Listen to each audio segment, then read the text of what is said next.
In 1927, at the 5th Solvay Conference on Physics in Brussels, Belgium, a new proposal of mind over matter was admitted to try to resolve inexplicable behaviors on quantum mechanics. With the greatest minds in physics attending, such as Einstein, Pauli, Dirac, Bohr, Heisenberg, Curie, de Broglie, Schrödinger, just to name a few, the subject of consciousness and the atomic world was at hand. Heisenberg and Bohr approached Einstein with a new theory that the minds of the researchers were affecting the results of the experiments. The mathematics of predictability were not repeatable and reliable enough to explain what was happening. Einstein could not accept this at first because it violated all mathematical models. Years later, he admitted it was happening. Einstein said, "Anyone who becomes seriously involved in the pursuit of science becomes convinced that there is a spirit manifest in the laws of the universe, a spirit vastly superior to that of man." A spirit is not a mechanical force like gravity, electromagnetism, or the strong and the weak forces. A spirit is consciousness. So for Einstein to have made this great transformation can only mean that something convinced him that it was really happening, that the universe is alive, and we are part of it. Did great powers hide the truth about what was discovered at the conference because they knew they could not control us if we knew the secret powers of our minds and collective consciousness? All matter originates and exists only by virtue of a force. We must assume behind this force is the existence of a conscious and intelligent mind. This mind is the matrix of all matter. Max Planck, the father of quantum physics. The secret of mind over matter was known 18 years before the first atomic blast at Trinity Site, New Mexico, July 22, 1945. Our current science cannot handle consciousness. Although some people like to say quantum physics can explain consciousness, the fact of the matter is that physics cannot deal with an experiment where a human being is involved in the loop. This goes back to the way quantum physics was originally built back in the 19-teens and 20s and 30s. Whenever there's a conscious observer present, he causes a collapse of the wave function. Now, the wave function is a mathematical construct that describes the waviness of probabilities of events at the quantum level. And quantum physics is a set of equations that describe how this wave function behaves. When an observer looks at an experiment, he causes a collapse of this wave function. He destroys information. It basically starts the wave function from zero, and things have to start up again. So an observer right now has a chaotic effect in trying to describe or explain what goes on when a person is in the loop. Currently, our physics right now is incomplete. We cannot deal with a consciousness affecting other physical objects in an experiment. We just don't know how to deal with it. So what you find is that most physics experiments keep observers out of the loop. They'll put a scientist outside the box. He gets to look in maybe at the end to see what the results were. But because his consciousness collapses the wave function, they don't let him in. It's like a bull in a china shop. He messes up their predictions, and they don't know how to deal with it. We live in a world today where there's a hierarchy of power. There are very powerful people, and there are people with virtually no power at all. What's very important from a biological understanding is every human being is equally powerful in their creative ability to shape the planet. And then you say, well, if everybody is equally powerful, then how did other people gain so much more power? And here's the joke. They didn't gain any power. The reason they became more powerful is they took away the power from us. and that the evolution that we're experiencing right now is to recover that power, because when the entire population is possessing such power, there's more of a likely better resolution and harmony than a world today where only few people are exercising that power. And I really look forward to that evolution when we recover the power we've always had, which means going back and reprogramming our belief systems to own how powerful we are. Human intention can significantly influence the properties of materials and the nature of reality. As early as 1957, Professor Hans Eysenck, then chairman of the psychology department at the University of London, wrote a letter insinuating that there was a gigantic conspiracy involving some 30 major universities all over the world and hundreds of highly respected scientists to silence the truth about what we knew about the powers of human consciousness. After the United States Congress had access to the data from the Stanford Research Institute and from universities all over the country and all over the world, they were terrified of what would happen if we all developed the powers of our minds. It was clear that we could remote view, we could see into the future and into the past, we could find missing airplanes and anything you can imagine with our minds. And they actually did a smear campaign with the media to discredit what they had discovered, because they didn't want us to know how powerful our minds really are.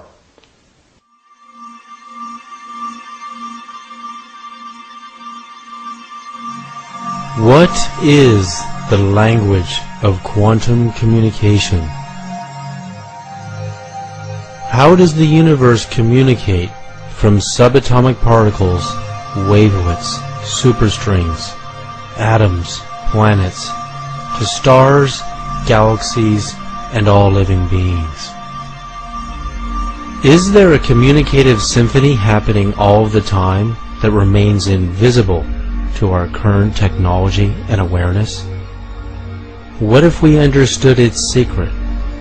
Oh my God, we would know how to talk to the Creator, nature, science, and each other, and interstellar civilizations. Are we in communication before we meet in person? How do we as human beings communicate with each other? How do we find our true love, life partners, our soul matches, our families, business partners, our careers, teachers, and life purpose? And how do we find God?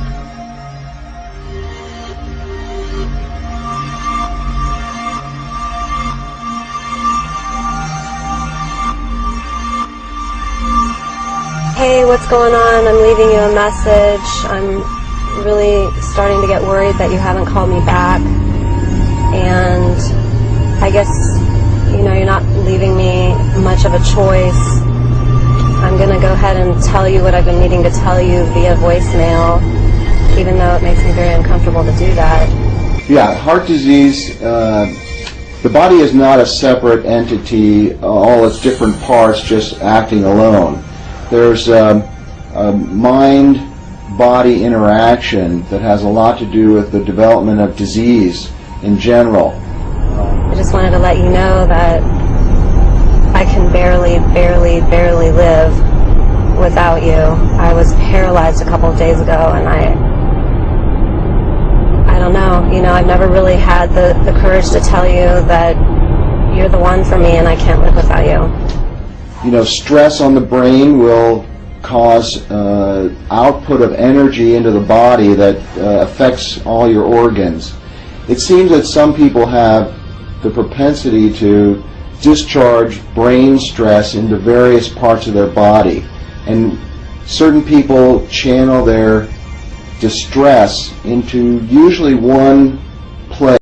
It's really ironic. Some people get back pain from stress, some people get chest pains from stress, some people get ulcers from stress, some people get upper neck and headaches from stress. This is all channeled energy and distress from the brain going to various parts of the body and manifesting as physical findings and signs from essentially brain stress being channeled elsewhere, because the brain, I think, has only a certain capacity to hold on to nervous energy, then it has to discharge it into the body. So there's definite mind-body connection.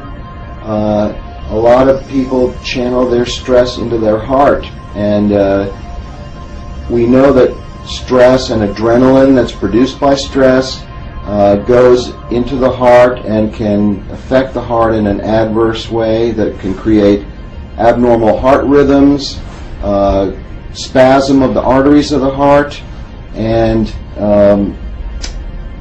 clogging up of the arteries of the heart due to adrenaline causing platelets, which are the blood clotting material in the body, to coagulate. Adrenaline does all that, and in addition to spasm of the arteries.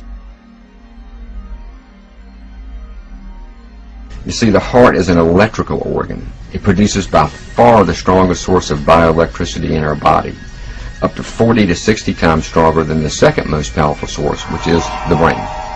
This electrical energy travels through every single cell in our body and in a sense kind of binds the cells together.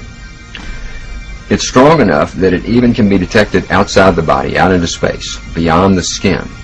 It's not an aura that we're measuring when we do this, or anything like subtle energy. What it is very measurable electromagnetic energy, much like radio waves. And what we found is that the heart produces an electromagnetic field that surrounds our entire body in 360 degrees. And that it can be detected about 3 to 4 feet with magnetometers outside the body. Researchers at the Manager Clinic in Kansas say they've detected it 10 to 12 feet.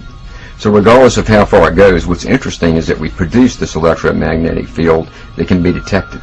It can be measured with sensitive mainstream medical equipment. The human nervous system is an electrical energy system where positive and negative ions flow. We can even measure the surface electrical activity of the body at the fingertips using a simple voltage meter in the millivolt setting.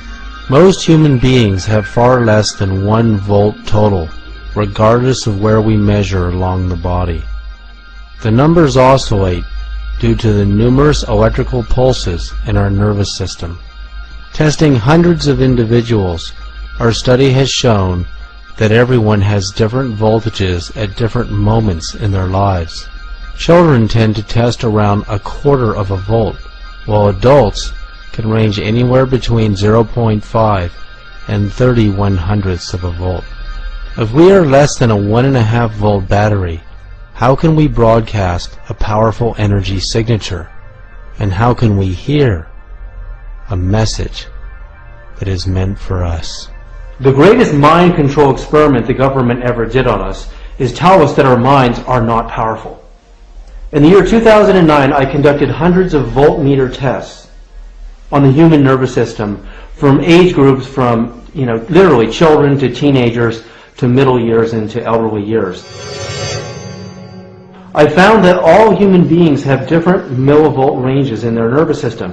Our nervous system runs positive and negative ions throughout our body, through our hands and our feet and our chest.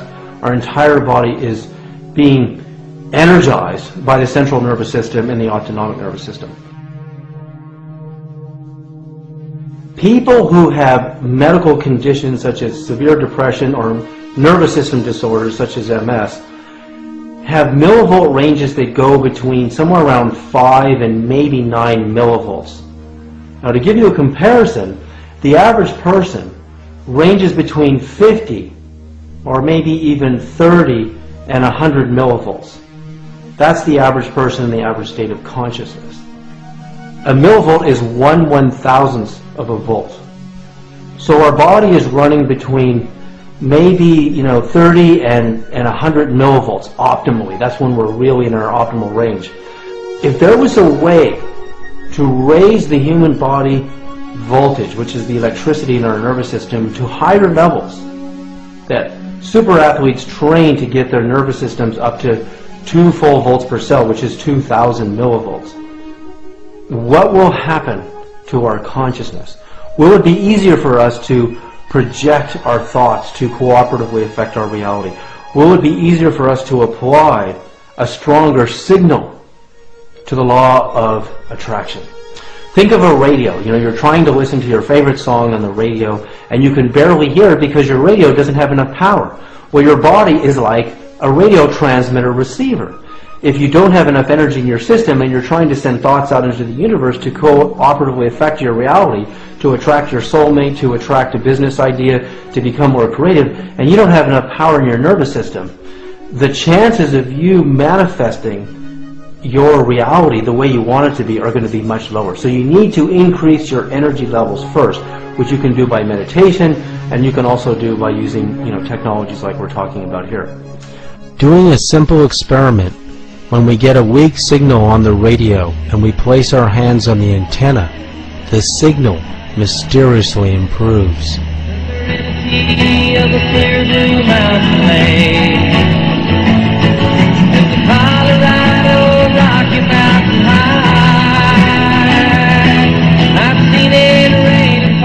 This is scientific proof that we are likened to an antenna that receives messages from the beyond. Our future soul match might be trying to broadcast us a message, but if we are not tuned, we will not hear what they are trying to tell us. You either need more power or a more finely tuned radio.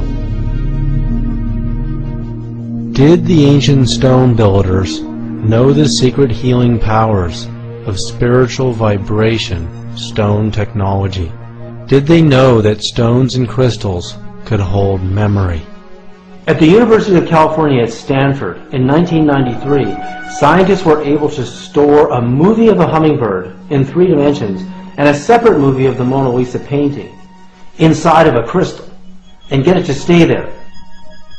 If that sounds impossible to you, this is an ordinary sheet of plastic. It's called a DVD. And all it is plastic with a mirror shiny coating on the bottom. A laser bounces through that sheet of plastic, bounces off the mirror coating on the bottom, and sends back the information, a movie, a song, your computer files, whatever you want to store in it, to retrieve it so that you can see pictures, you can hear songs, you can hear voices, and you can see photographs and all of your data files in ordinary plastic. Now I'll give you an example here of what we have. This is stone technology. It's in the same shape as the universe, which is a toroid. It's actually the same shape as the Earth's magnetic field and the same shape as the human eye and the iris. And what we do is we send these stone pendants, which you can wear around your neck and hold in your hands. We send them into a series of 5 quantum energy generators, and we charge them with tachyon energy, which is faster than light energy. And the frequency vibrations of the tree of life and the frequency vibration of the NASA actual sound of the sun. So basically, like little miniature hard drives, we found a way to trap, just like a DVD does, traps a movie or a song. We can trap the healing vibrations of the universe in a stone. Then what we did is we tested people. Hundreds and hundreds of people were tested, wearing the pendant, holding it with the left and the right fingers. And we could clearly find, within seconds, the human body voltage would come to much higher levels. While these amazing stone pendants can raise your vibration, scientifically demonstrated, could this increased energy be applied to broadcasting our thoughts and true intentions, giving us a stronger signal? Super athletes and psychics and healers and telepaths have much higher body voltage than the average person. Dr. William Tiller conducted human voltage studies on human beings who were Qigong masters or healers, demonstrating extrasensory abilities. 50 to 100 millivolts is natural. If you put electrodes on the ear, which is a norm for the body in physiological tests, then you're talking about a few millivolts. But if you're working with a healer, as we did some experiments, copper wall experiments with Elmer Green and I did this back in the 70s, then the healer, you can measure body voltages on the walls, and we found that a healer could increase the body voltage on a wall, reflected, of course, from the body or received by transmission from the body, 25 volts, 50 volts, 100 volts, 250 volts. We have been able to get signatures of that size. And basically I was very interested in that, and I created a theoretical model that what happens when a healer is projecting healing to someone, that at some place in the body there is a site where the action occurs to bring about this transmission of energy. And when I looked at Elmer's data, he had 5 pieces of experimental data. He had the voltage on the ear, and he had voltage on 4 walls. One in front, one behind, one above, one below. So 5 equations and 5 unknowns should solve, and so I solved those equations, and I found that for this particular healer, the source, the primary source, was the Dantian point, just below the belly button. Is our bioconsciousness likened to a living computer system, having its own power supply, memory, feelings, and the ability to transmit information? Well, imagine that you yourself have been designed, evolved, to be the most positively brilliant quantum level computer processor, solution generator, ever evolved, designed, devised on planet Earth. The huge problem is that over the course of us growing up, most of us have taken on a whole series of computer viruses. So imagine that within yourself you might have as many as 100 major viruses, which are clogging the ability of that computer to function at its most brilliant levels. But on the other hand, imagine if you could learn to clear that processor to the point where it would begin to totally hum, in tune with the quantum field, at such a level of openness and vibratory awareness that it would actually begin to function at the level that it was truly designed to function at.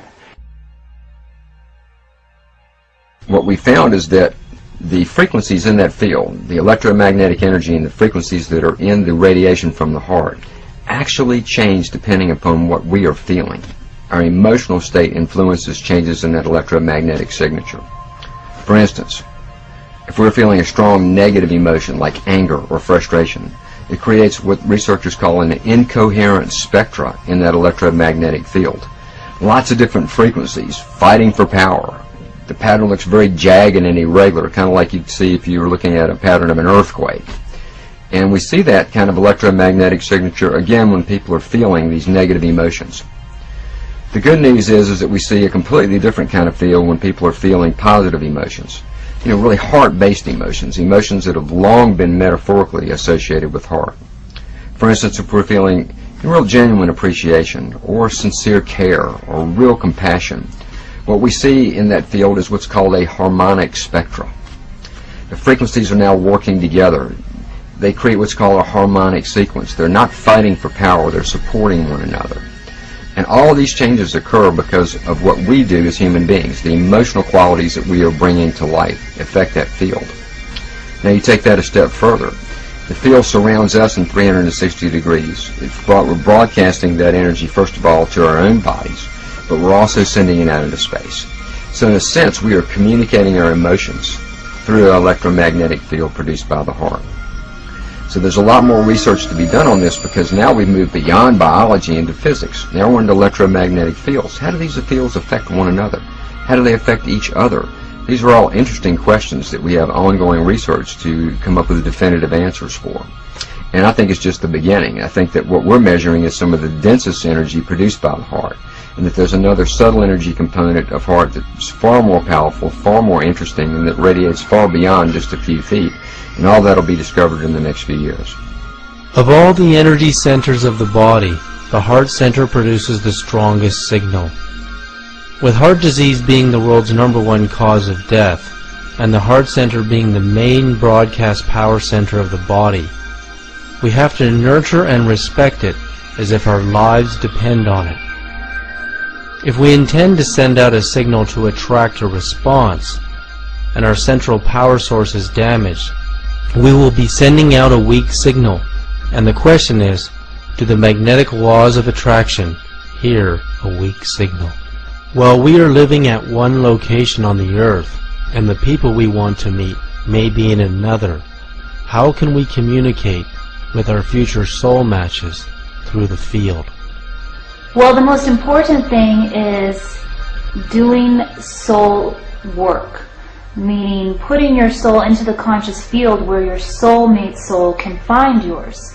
And that doesn't have to do with outward things so much as it has to do with accessing your soul. And a lot of us, that can be confusing because we may think our emotions are our soul, but usually our emotions are tied into, past issues and psychological triggers. So that's not what I'm talking about. I'm talking about nurturing your soul in some way on a daily basis, or bringing it out, finding ways that will trigger it so that it expands outside of your aura and into the conscious field where you would have other souls, and that creates a line of communication or a signal so that the other soul, when they're in that field as well, will recognize you, and then ultimately you'll meet physically. But in order to meet your soul mate, we are talking about a spiritual soul bond. We're not talking about bonding on a personality level or a cultural, social, or religious level. It's all about the soul bond. So you need to be doing soul work on a regular basis to bring that intention out there. The field is the sole governing agency of the particle. What he meant by that is the field, the invisible forces, are the sole governing agency of the particle, matter. So it says human beings as physical matter are actually governed and shaped by the field. And this is what we're beginning to learn. Reading the field is very important for our survival. The human body has an aura of electromagnetic light energy that radiates far beyond the boundaries of our physical body. Doing another simple experiment with our radio antenna, we can see that a weak or static radio station comes in more clearly just as our hand comes near the antenna without even touching it. Arizona Senate Democrats pleased that President Barack Obama will be in Phoenix next week to speak about the economic stimulus plan. Minority Leader Jorge Garcia of Tucson says the emergency funds will hopefully offset spending cuts that the Republican-controlled legislature are imposing to balance the state budget. It would put a lot more money into Arizona's economy. This is simple scientific proof that our field is interacting with the field of the radio waves at a distance. Our consciousness transmits information into the field, but how powerful are our thoughts and feelings? It's important to clear your field so that you are creating a very intentional signal. By that, one of the things is not dating or having flings, not holding on to semi-relationships that have your foot in, one foot in and 1 foot out. You want to clear all of that because that will actually create confusion in the line of communication. It'll make it like static. And it will also bring people around you that can misguide you, or you may think that they're the ones, but it'll be confusing you because you're sending mixed messages. So they may be partially what you want, but they're not in fact your true soulmate because you're sending out mixed messages about what you want. So it's vital to clear your space on that level if you're looking for an intimate soulmate relationship. Totally clear that space and make it open and available to actually find the true soulmate that you're looking for.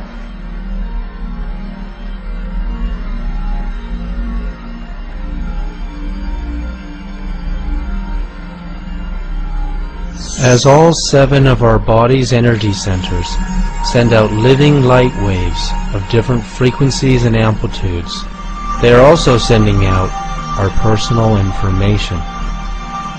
This means our inner spiritual architecture represents a personal signature of our knowledge, experiences, desires, feelings, true intentions, and deepest thoughts.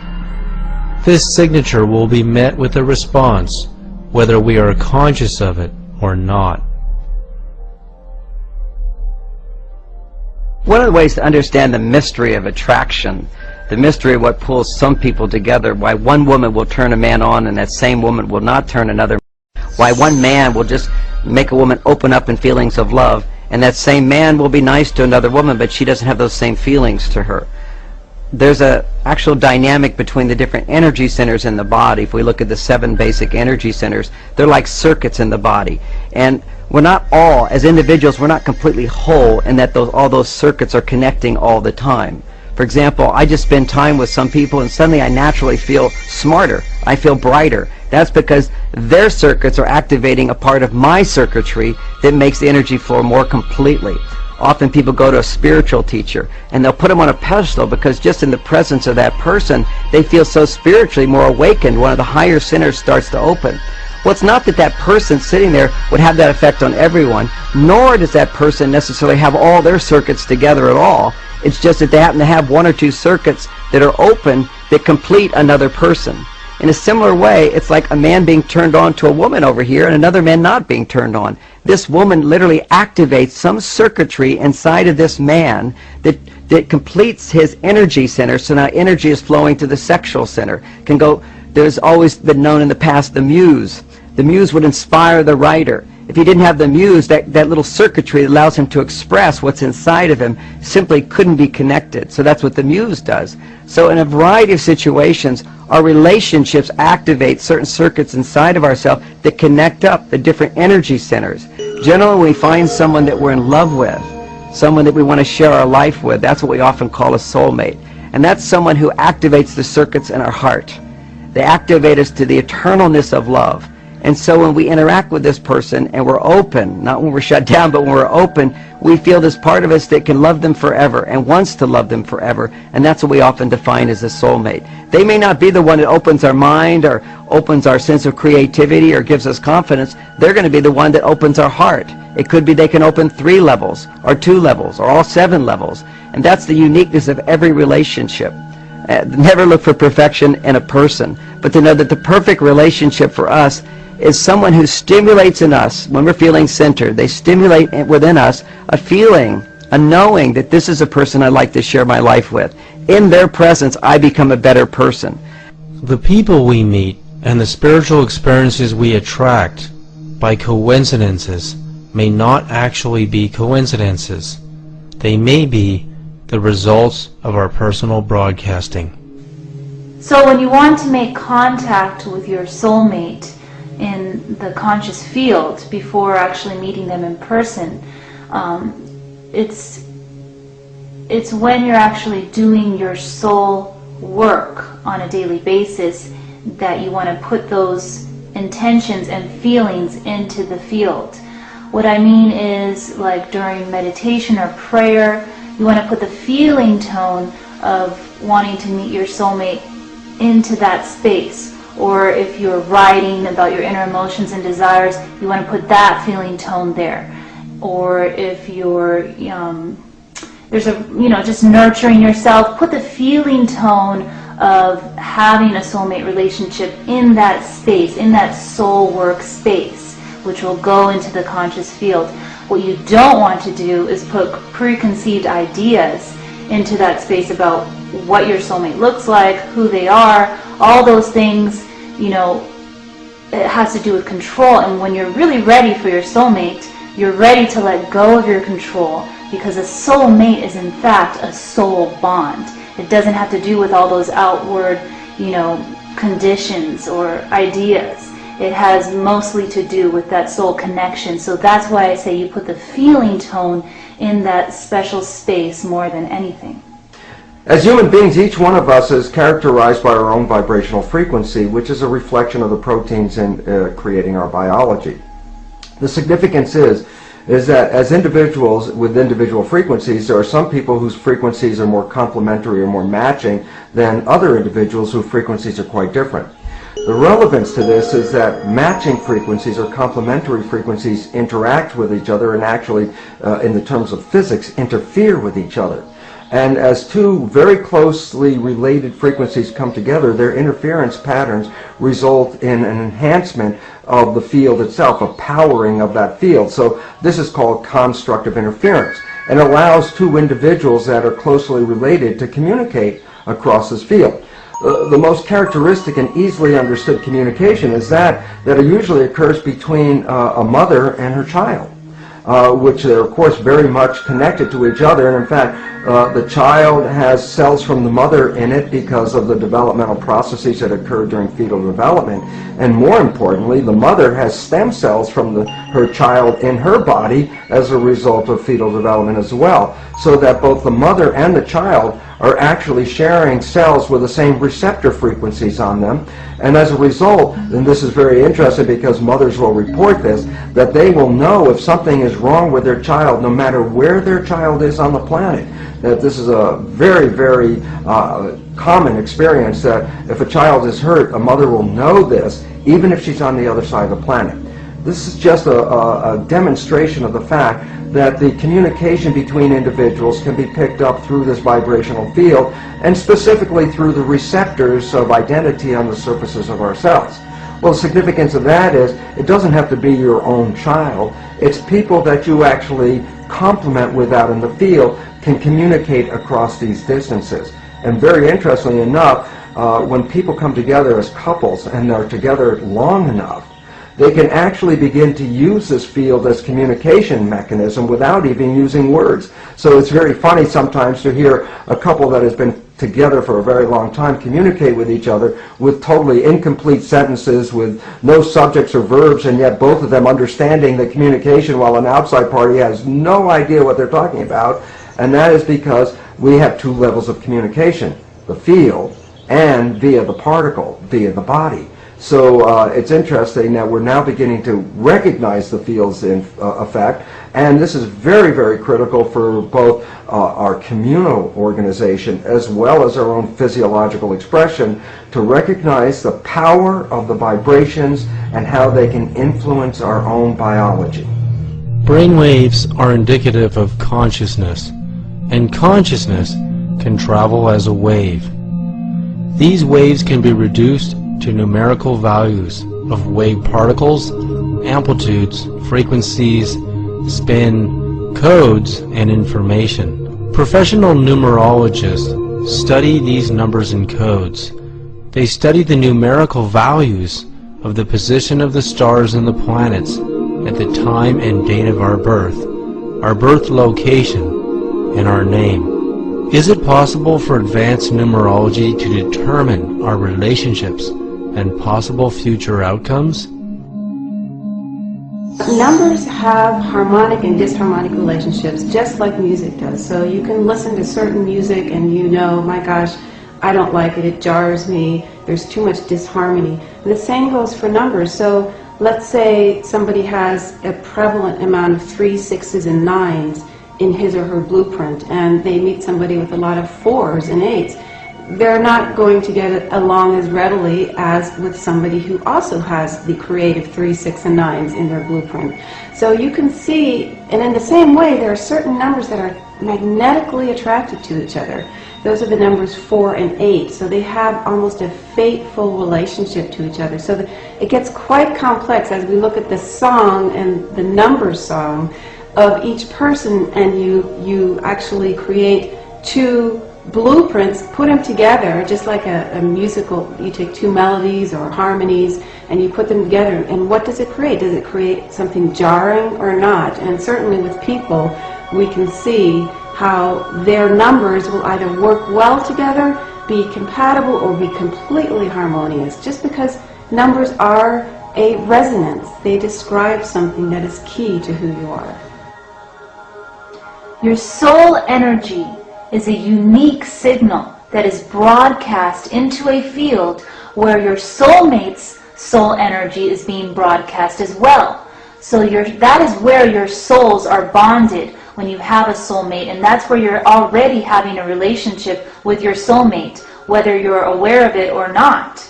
And whether you're aware of your soul desires and feelings, or if you're not, is irrelevant, because you're already bonded with your soulmate on that level.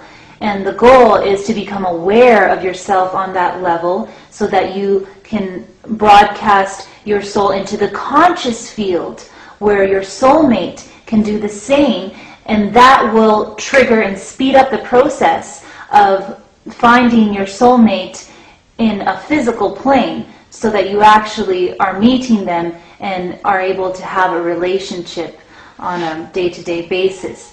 Our DNA represents our entire genetic blueprint.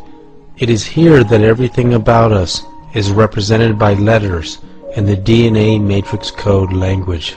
Our destiny appears fixed because of this unshakable blueprint. Dr. Fritz Albert Popp, the discoverer of biophotons in 1976, proved the origin of these human light emissions are emanating from our DNA, the core reactor from where we are broadcasting our personal energy signature. Dr. Bruce Lipton has made a revolutionary discovery that first proved that the DNA nucleus is not the brain of the cell. Rather, the intelligence center of the cell is the membrane. The membrane receives signals from our consciousness and writes the DNA code. For the first time in history, Dr. Bruce Lipton is proving that we can actually reprogram our DNA if we are dissatisfied with our blueprint, and broadcast a new message about ourselves to the universe. The fact is that the cell membrane of the human cell actually is an information processor. And what I ultimately realized in 1985 was that that processor had a very interesting and important definition. The definition of the membrane is it's a liquid crystal semiconductor with gates and channels.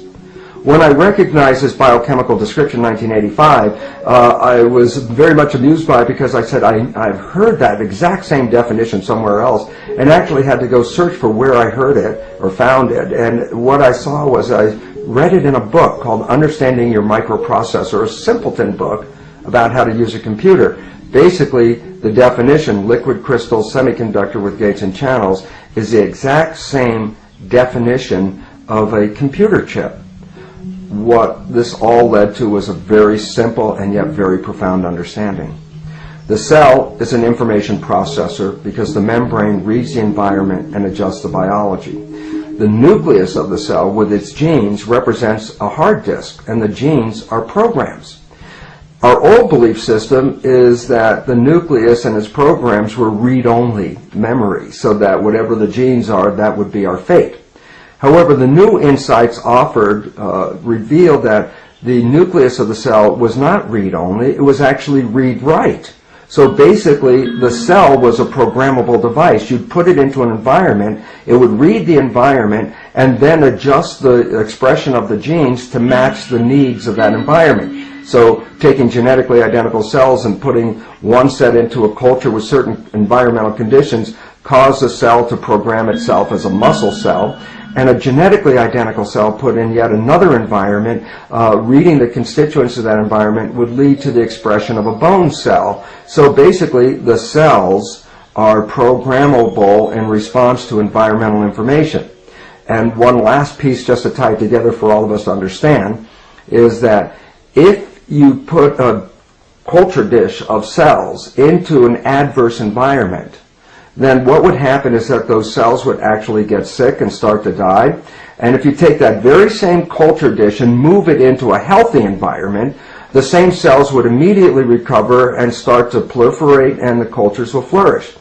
The relevance about all this is that we go back to the nature of a human being and recognize that containing 50 trillion cells, the human body is essentially a skin-covered petri dish. If you take your human petri dish body and put it into an adverse environment, it will cause the cells to get sick and to actually begin to die. And yet if you take that same skin-covered body and put it into a healthy environment, the cells will rapidly recover and begin to flourish again. So the important reality is that our state of health or disease is really a reflection of the environment that we live in and the environment that we perceive.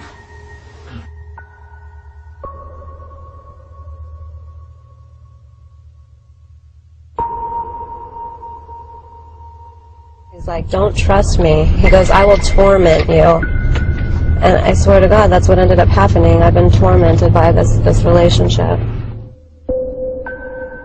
In each one of us, there are 46 human chromosomes, among which there are nearly 3 billion base pairs of DNA. That means there are 3 billion strands inside of us to store our personal information. If we can rewrite our own hard drive by reorganizing our thoughts, feelings, and higher consciousness, we can reprogram our own personal blueprint to attain any goal we desire. As our personal energy signature broadcasts this new message, we will discover new people in our coincidence meetings. We will also gain new knowledge to apply towards our own enlightenment, relationships, careers, and life purpose. Scientific studies have shown the heart is not only the most powerful center in the body, it is the most intelligent, having the ability to receive precognition. If we can create a coherence with our minds and heart center, we can access our intuition more frequently. One of the interesting studies that was done here at the Institute of Heart Math with our chief researcher, Dr. Roland McCready, was a study on intuition, on the intuitive response. And in that study, they had test subjects that were placed in front of a computer, and they were wired up. They were looking at brain waves, they were looking at galvanic skin response, they were looking at readings from the heart rate variability analysis, and things like that. The test subject would push a button and there would be a delay before the picture would appear on the screen of the computer. And the computer was randomly selecting the pictures. No one knew, no one could know what the computer was going to select. Some of the pictures were pleasant and some were horrific. What we found was that in many cases the body started responding to the upcoming picture, responding in the way it would normally to the upcoming picture. About 6 seconds prior to the picture actually showing up on the screen. 6 seconds prior, the body began to do what it would do if the picture was there. It was a very, very complicated study, a very detailed study, published in 2 parts in the Journal of Complementary and Alternative Medicine. The data analysis showed something very, very interesting. It showed that when that response began, that the first part of our physiology that was doing sort of the intuitive or precognitive response was actually the heart. The heart was responding before the brain. It began to go through a deceleration process that would be compatible with the picture that was going to come up. About 1.5 seconds later, the brain began to do what it does in regards to that picture. But within the human system, at the physiological level, measuring that intuitive response to an upcoming event, it was the heart that responded first. And as I read the summary of that study, I found it fascinating, because what the summary basically said was that it appears as if an upcoming event is significant or emotional, that we have a tendency to be able to sense that or to respond to it before it actually occurs. And that our biology has the capacity and does in many ways scan for the future events. It's constantly scanning for future events, but that it's something we're not aware of. We don't know that it's there. We don't know that we do it. But the punchline was it would be very useful for us to develop that. And it has a lot of utility, a lot of practicality in how we navigate our lives. And so it's just one study beginning to decode, something that's remained sort of mystical or sort of vague, which is intuition. What is intuition? And I think certainly there's a lot more to go in that area, but this is one study that indicates that there is a response, that the body itself is actually scanning for future events, and that the first responder to that entire process is not the brain, but in fact it is the heart. We know that our whole biosystem begins to shift in terms of what we in sports psychology have been referring to as being in our zone. So when a person learns to open into that more quantum attuned way of being aware and being present, it's like instead of focusing in narrow-band, problem-focused, fear-based ways, where we're looking at some kind of threat and focused entirely on a problem, and all our internal organs begin to contract, and thus our emotional system begins to go into overreaction. When we're feeling and emoting, when we're being within that zone space, our internal organs begin to open up. They begin to relax. Our awareness field, instead of being narrowband focused, starts to broadband focus. And what studies have shown is that in that state, we actually begin to process way more bits of information per moment. And when we're in that state, we have the experience as though time is slowing down. Because we know from time and motion studies in movie projection that when we feed more frames of information per moment through a projector, it creates the illusion of time slowing down. So this is often what people experience when they're in that zone state of more quantum field, present attuned awareness. They start to feel like they can make much more effective decisions in a kind of ongoing, flow-like way. We've all had tastes of what it's like to be in this zone. Those are those magical times when you have a few hours, a few days sometimes, even sometimes a few weeks, where it seems like you just can't do anything wrong. Everything comes up roses. You're in the right place at the right time, the right information comes to you, you start to feel like you're being guided to make the right decision. So this is part of what we're talking about in terms of becoming more quantum level attuned. In 1992, Professor Walter Schempp discovered how atoms communicate with each other over any distance through the field. He discovered in the atom, when electrons are in a higher frequency shell or orbit around the proton, the atom emits light waves carrying intelligent information, similar to the way when we are talking and communicating, our brain waves go into a higher frequency wave state. He found when the electron jumps to a lower frequency wavelength, the atom receives photons carrying intelligent information, as if they are listening, just as when we are listening, we go into a lower frequency brainwave state. The timing of when electrons jump shells to higher or lower frequency orbits is completely random and cannot be quantified by any mathematical predictable formula likened to random human behavior. There are several other behaviors in quantum mechanics that remind physicists of human random consciousness, as opposed to models demonstrating repeatable and reliable mathematical timing, such as the sun rising every day at the precise expected time, and the 9 planets' orbits around it. In the quantum universe, finding precise timing and repetition of events is very difficult in certain functions of the atom and its components. Niels Bohr and Heisenberg presented to Einstein at the 1927 Fifth Solvay Conference on Quantum Mechanics that the minds of the researchers were affecting the angular momentum of the electron spin around the proton. This was because different data came in when different researchers were conducting the experiments. The data was always random and could not be quantified in a repeatable and reliable mathematical formula. As far as the laws of mathematics refer to reality, they are not certain. And as far as they are certain, They do not refer to reality. Albert Einstein. In Richard Feynman's book, The Strange Theory of Light and Matter, he tried to quantify the behavior of the timing of which light particles, photons, emanating from a light source would reflect through several layers of glass and bounce back to detectors. Light particles do three things when they strike a glass target. One, they either travel through the glass sheet, or two, they react and scatter inside the glass sheet, or three, they bounce back to give us a picture of the sheet of glass. Feynman shined his light source through several sheets of glass, allowing light particles to choose to bounce off of or react to the surface of various layers of glass.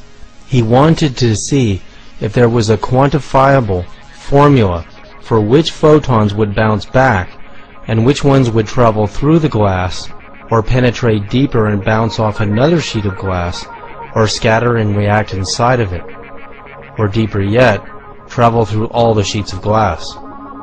Regardless of the color of light and various other parameters, there was no way to quantify the strange behavior of light and matter. The light particles, photons, always behaved randomly as to what they would choose to do, just as in human consciousness.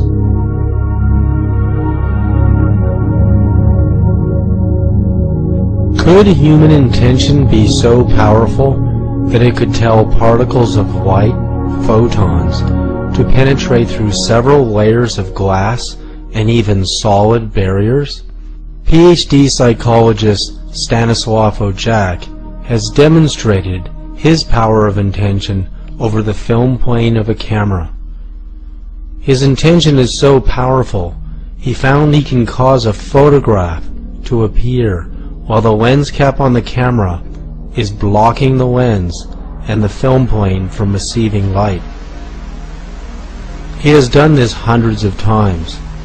He has also been able to take pictures with film and cause invisible spiritual phenomena to appear.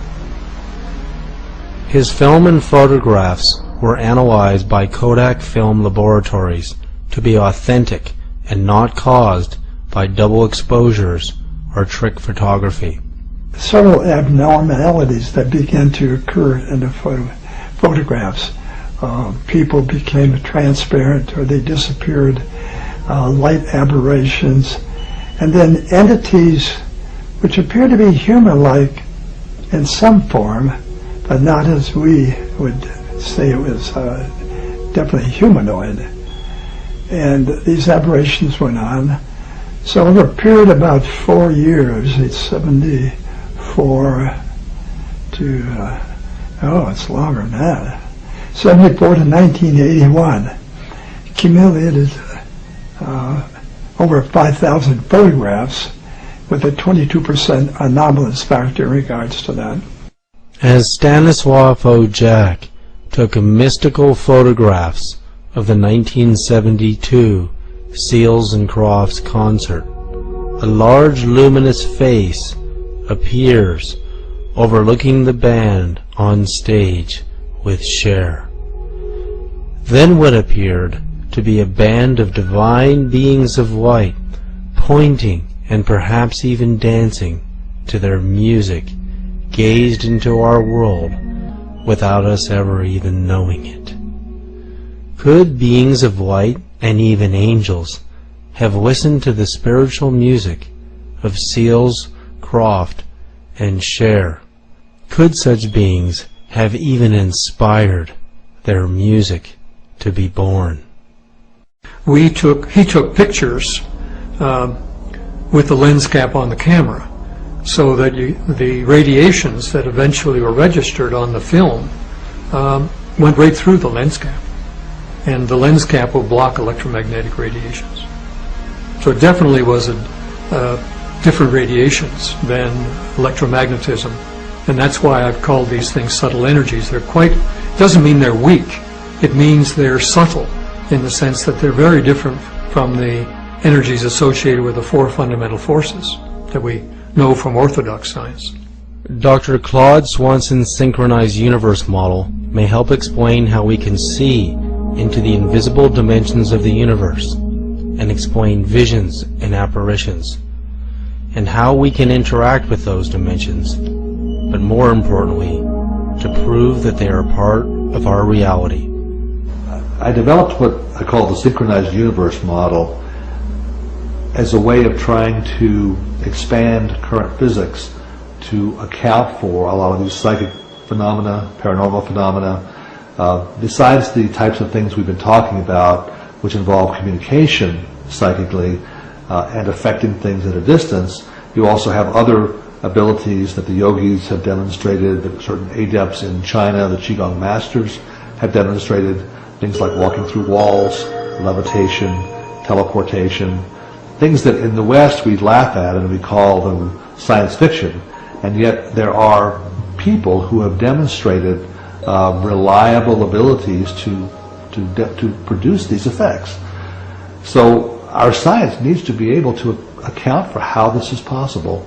And the synchronized universe model says basically that matter is not what we thought it was.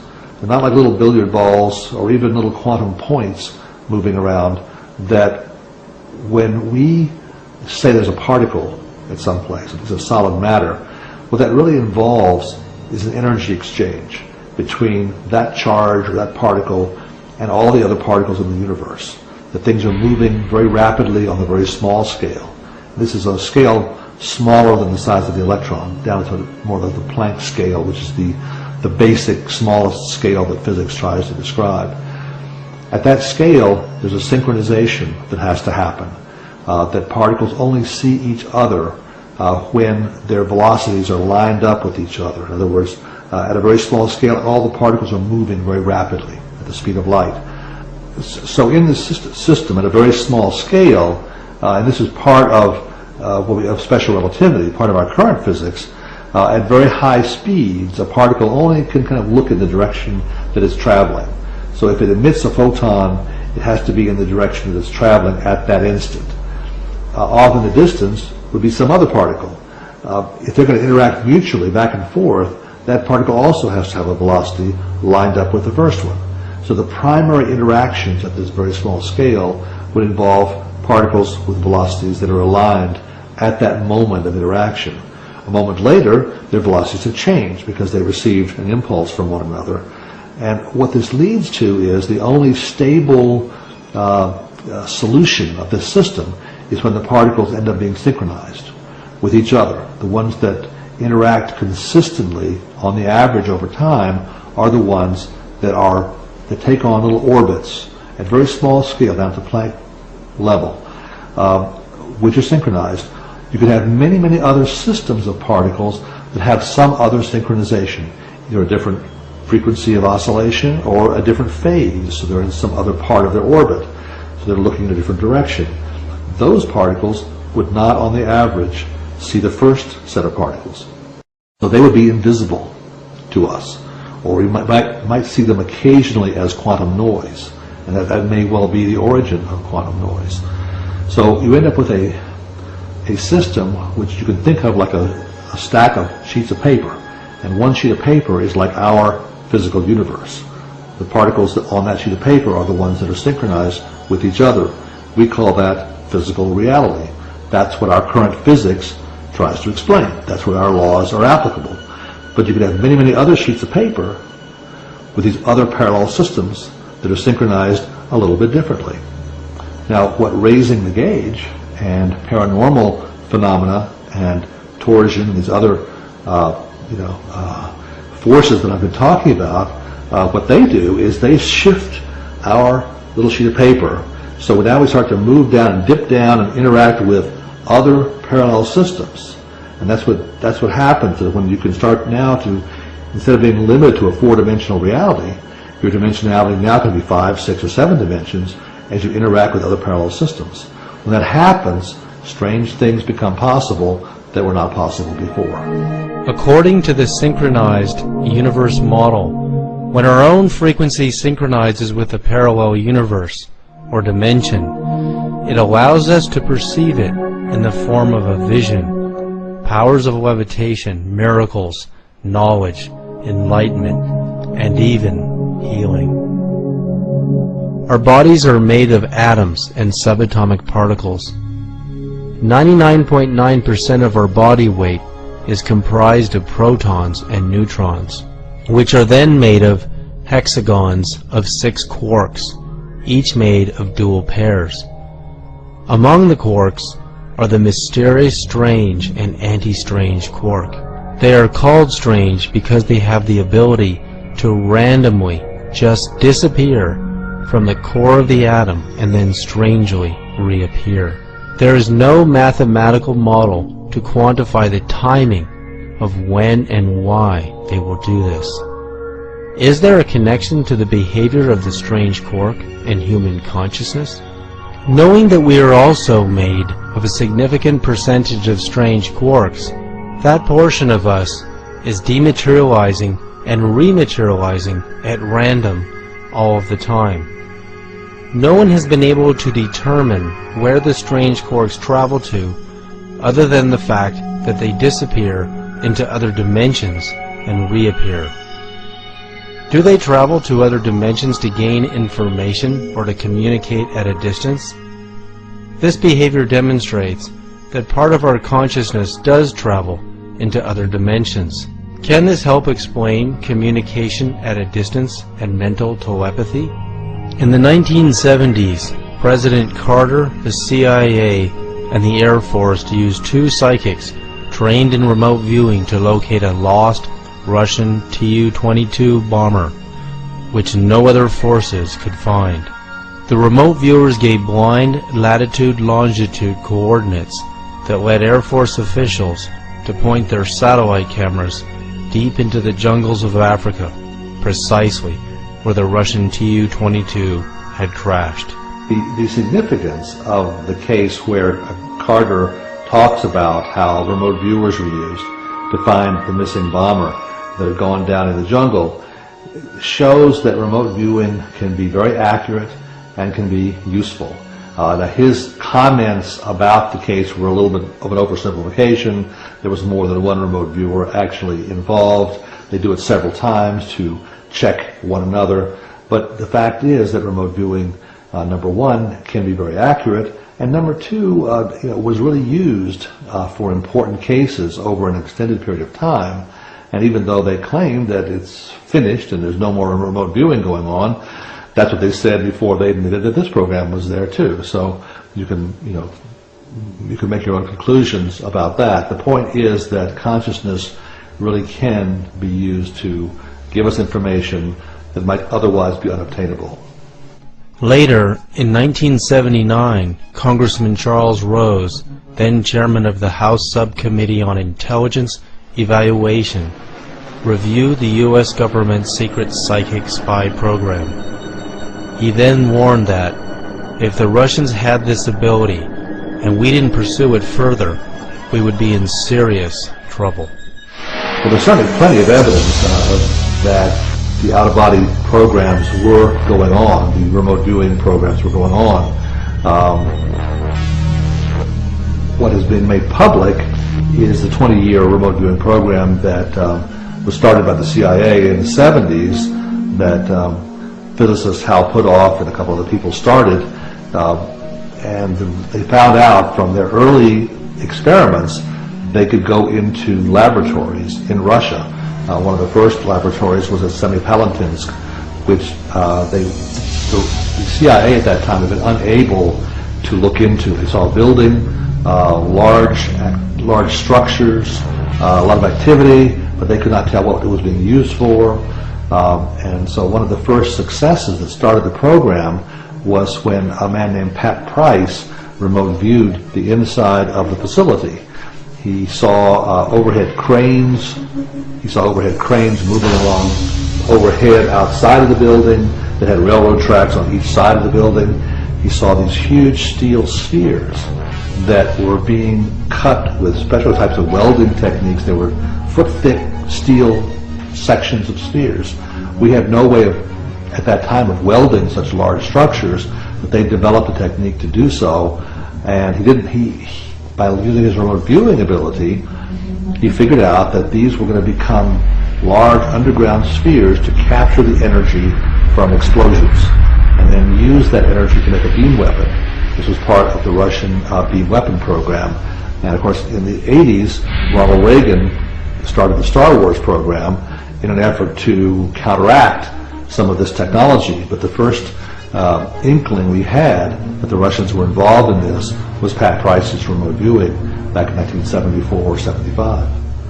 While the United States nuclear weapons program, Peak in Evolution, was a 15-megaton nuclear bomb, the Russians were far superior, testing a 50-megaton hydrogen bomb on October 30th, 1961.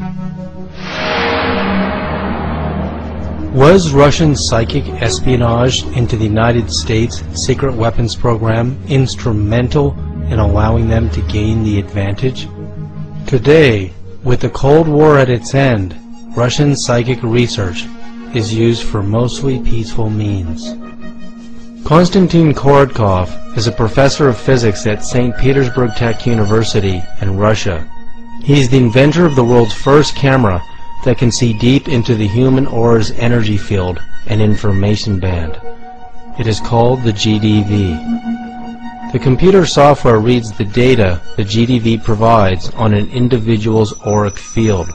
It can see breaks in the energy field, early signs of damage to organs, and changes in the field due to higher states of consciousness, the amplitude of energy coming out of all 7 energy centers, how well the 7 energy centers communicate with each other, and even mental telepathy and healing. So it was really a very interesting time because we were able to organize a research laboratory, a research center outside of the city in some remote place. We took a house. In this house we put all possible equipment that we were able to think of by the time, and we've been selecting and inviting people who was really talented clairvoyants and talented psychic people, and then we trained them how to operate with each other, how to deal with telepathic communications, and we've been measuring all this process. So it was many sessions like this, several years. It was very interesting results, and everything we published secret reports on this. Of course, it never been published in any journal, but we have proven that telepathic communication with people is really possible. And it was done on very precise scientific basis. But our approach was different from approach of Russell Targ or some other researchers in the world. First step was to select specific people, to find out people who can do something and who communicate with each other. And I am absolutely sure that really effective communication comes between people who are really attuned to each other, who have this very, very special entanglement to each other. It may be men-women, it may be men-men, it may be women-women, it doesn't matter. It's not gender difference. It is a topic of, I would say, spiritual interconnections. And if they have it, then they may be trained how to interact with each other. So from our point of view, when we've done these experiments, and we are doing these experiments up till now, it is very important to select people, to train them and attune to each other.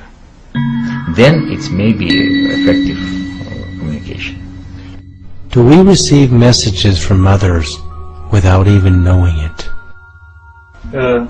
This was a study to show is it possible to send and quantify, measure energy of healing, loving energy, to sending. So if we send loving energy to another being who is not directly in front of you, but in another space, will they receive it? And if they receive it, how does it show? Wow. That was the purpose, and this was done with a team of researchers in Slovenia. So here we see that you've got the person who is sending energy. This is the right side, is sending of energy, and on this side is the receiving of energy. So from the right side, when you talk about, because the emotional heart is on the right, it is sending, so there is a little burst, and of course these bursts are captured. And it's separate from the body. It's leaving, this burst is leaving the body. Indeed. Oh, that's amazing. And the receiver is receiving it. And look at the shape of that too. How far away are they physically from each other during the explosion? 2 buildings. 2 buildings? 2 buildings. So this burst of energy traveled 2 buildings and went to this person who was the receiver. And this is documented scientifically as biophoton emissions. Yes, yes. If we attempt to send someone we are tuned into a message with our mind, will they hear it? Will they receive it? Protocol where we have instruments on both people, both sender and receiver, and they physically situated in different places, and it may be in different places in Moscow and St. Petersburg, or Moscow to St. Petersburg, or Himalaya to Moscow, Nepal to Moscow, Venezuela to Moscow. So we did a lot of experiments of this kind. In any situation we have time that is related to astronomical time, and it's all now possible by GPS to correlate all this. And we were able, and we are measuring moment of sending emotion, because we are sending not images, not some pictures, not letters, but we are sending emotions. And the aim to detect those emotions on the other end. So we are measuring sending and response from biophysical measurements. This is electrophotonics and balancing platform. So we can really detect the moments of sending and receiving. And in all our experiments we demonstrate that it is no time shift. Not zero. Zero. Instantaneous action at a distance. Absolutely. Instantaneous effect.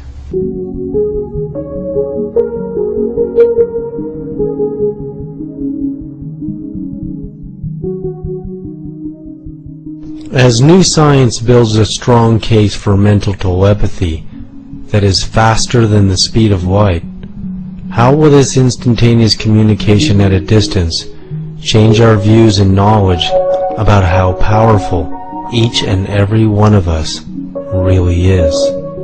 That after all our experiments on telepathy, it became clear that in principle you can contact any person in the world if you can attune yourself to this particular person.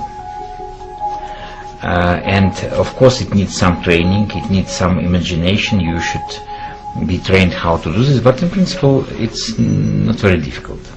And I don't like, for example, to make telephone calls.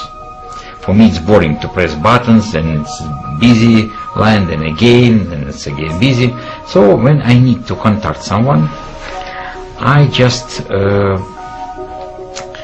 contact this person in mindset, and they ask person to call me, and it works very well. So it's people usually call and contact somehow, and it works really brilliant. Could a telepathic message be sent from the moon back to Earth? In 1971, Apollo 14 astronaut Edgar Mitchell believed the powers of the human aura and mental telepathy were so profound he conducted an experiment while he was on his way back to Earth from the moon. Astronaut Edgar Mitchell, one of our team of 2 astronauts who were the last group, I think, to walk on the moon. This was the third group to walk on the moon.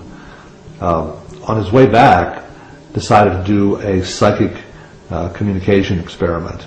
He didn't tell his superiors about it, but he'd arranged with several psychics on the ground back here on Earth to try to send them psychic messages about cards.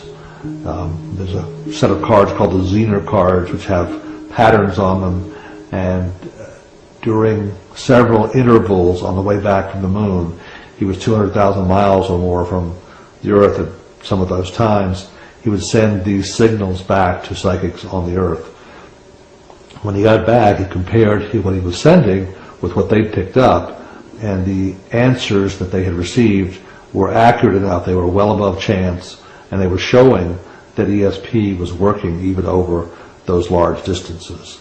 So at our present time, it appears as though that we don't know of any limits in terms of distance or time for psychic communication. Subtle energies all go faster than light. Now, I'll ask you to visualize a reaction equation, as if you've got a blackboard in front of you, and I'll write mass with arrows back and forth to energy. That is basically what we've done for the last 400 years in orthodox science. And the connection link is Einstein's E equals mc squared. Well, now we want to expand traditional science to include human consciousness. Our experiments show that works now in this world we live in. But we don't all agree what consciousness is.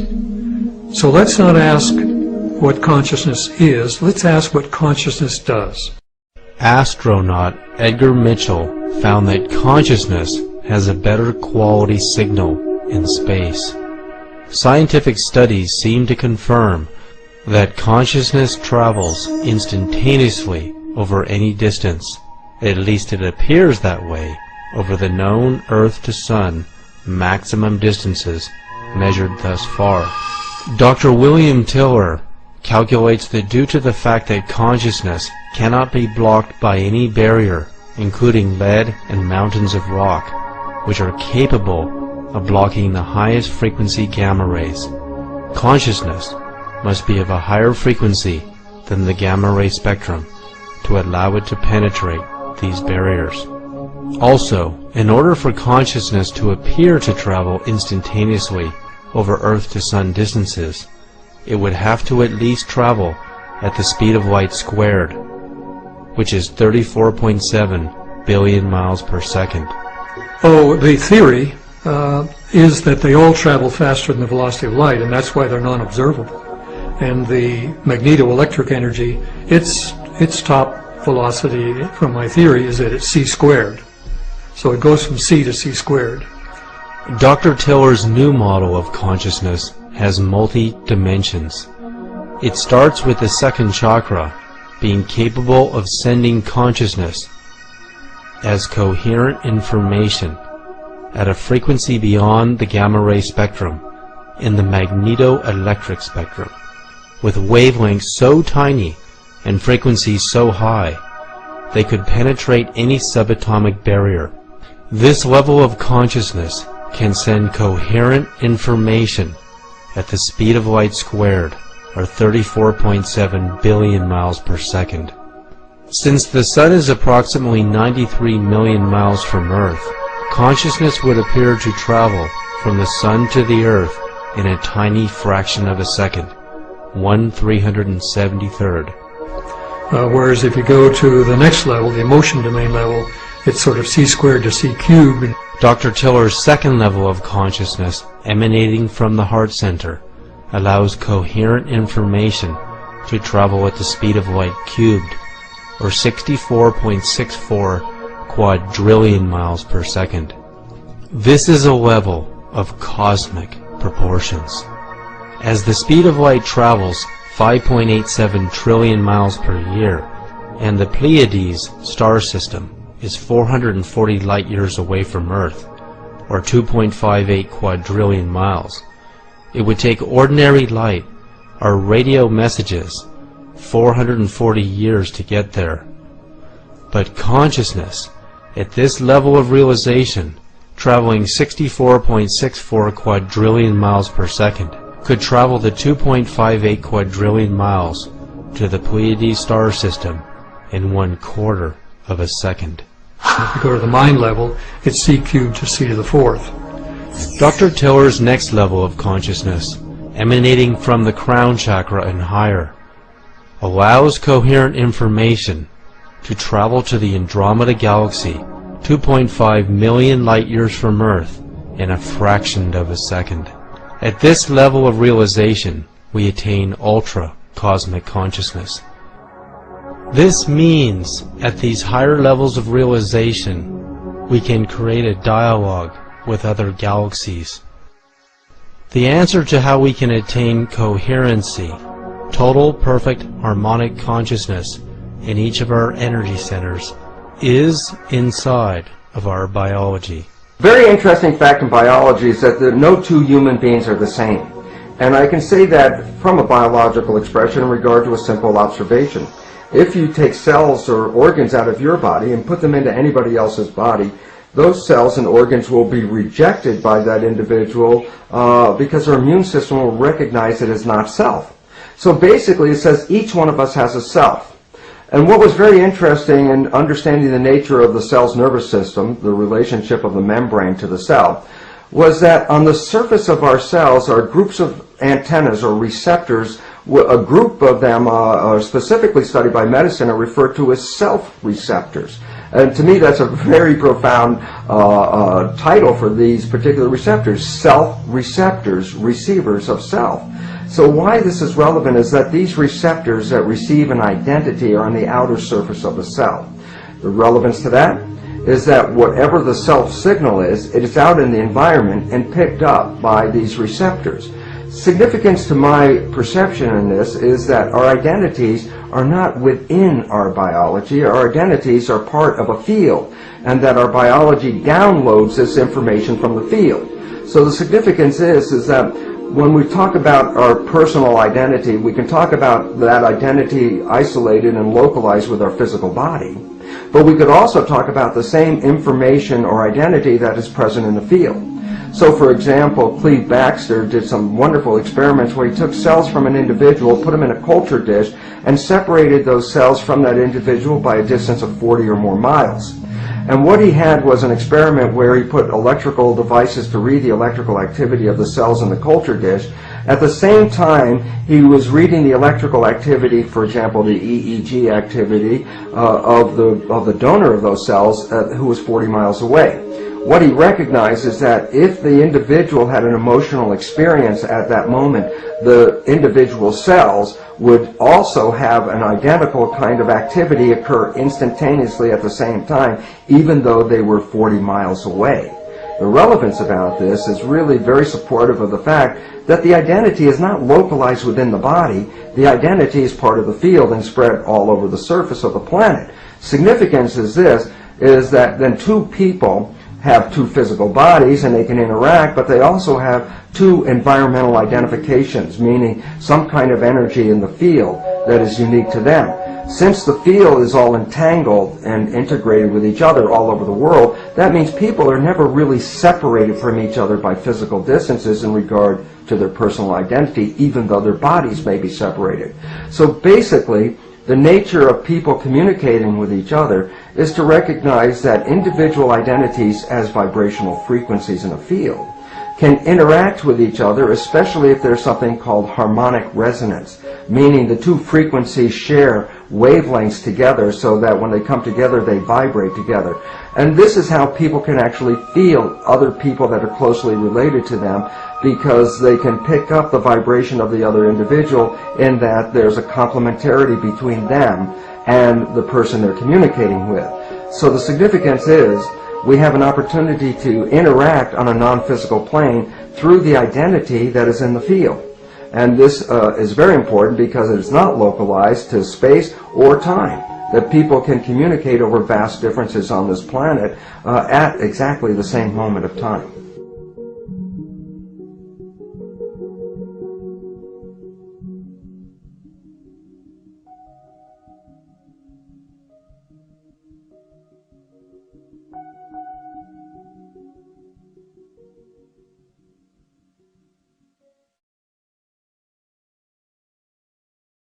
in our current science, there are four basic forces: electromagnetism, gravity, and the strong and the weak forces which occur in the nucleus, and they hold the nucleus of atoms together.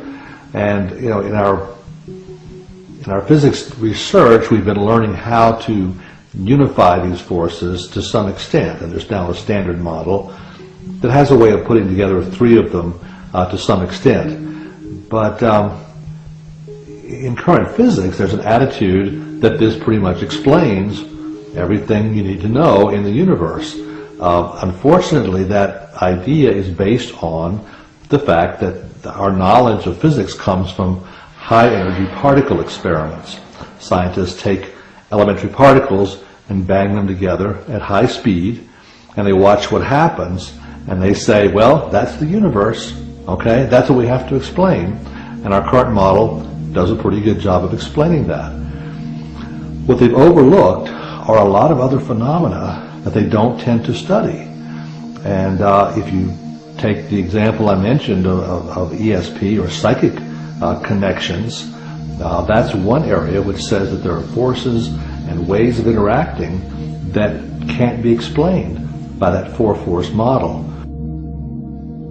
When scientists measure the capabilities of subtle energy or the psychic force, it outperforms all of the other forces. Today, we store and transmit information through radio and television waves. This kind of information is likened to human consciousness, but it doesn't possess all of its qualities. Consciousness is still unique and more powerful. Radio waves and microwaves are used to broadcast voices and television pictures at the speed of light. The problem is these electromagnetic signals get weaker over distance and can distort or collapse when trying to move through solid barriers such as walls, metal, or even mountains. After conducting hundreds of tests, scientists have discovered that subtle energy, the psychic force, is capable of penetrating any dimension, barrier, or distance with no loss in signal quality, even through vast distances in space. The Princeton Pear Lab experiments have also shown that people's minds have the ability to affect things at a distance. They take a device called a random event generator, which makes a sequence of random ones and zeros or yeses and nos based on a quantum circuit. What they have shown is that the mind can affect how that object behaves, what the stream of ones and zeros looks like. And it does not depend how far away you are from the person influencing the experiment. Even thousands of miles away, a person is able to affect the results just as well. So we have an ability to exert a force on distant objects that does not fall into any of the known category of forces. This new force goes through barriers that would normally stop the known forces. It even acts backwards in time in certain types of experiments. This new force, the Russians have called torsion. It's known by a variety of different names. It may be the same thing as what the Chinese call qi, the essence of Chinese medicine. It appears to affect space and time, and by doing so it affects all the other forces, and it really calls for a new re-examination of physics. Bill Tiller has called this raising the gauge.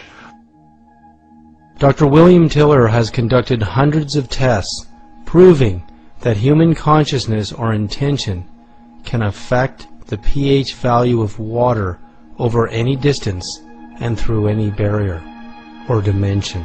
Well, let's start with the unstated assumption that's been existing in science for 400 years, since the days of Descartes, and that is that no human qualities of consciousness, intention, emotion, mind, or spirit can significantly influence a well-designed target experiment in physical reality. And so in '97, I set out to seriously test that assumption, having received some important funding from a private source.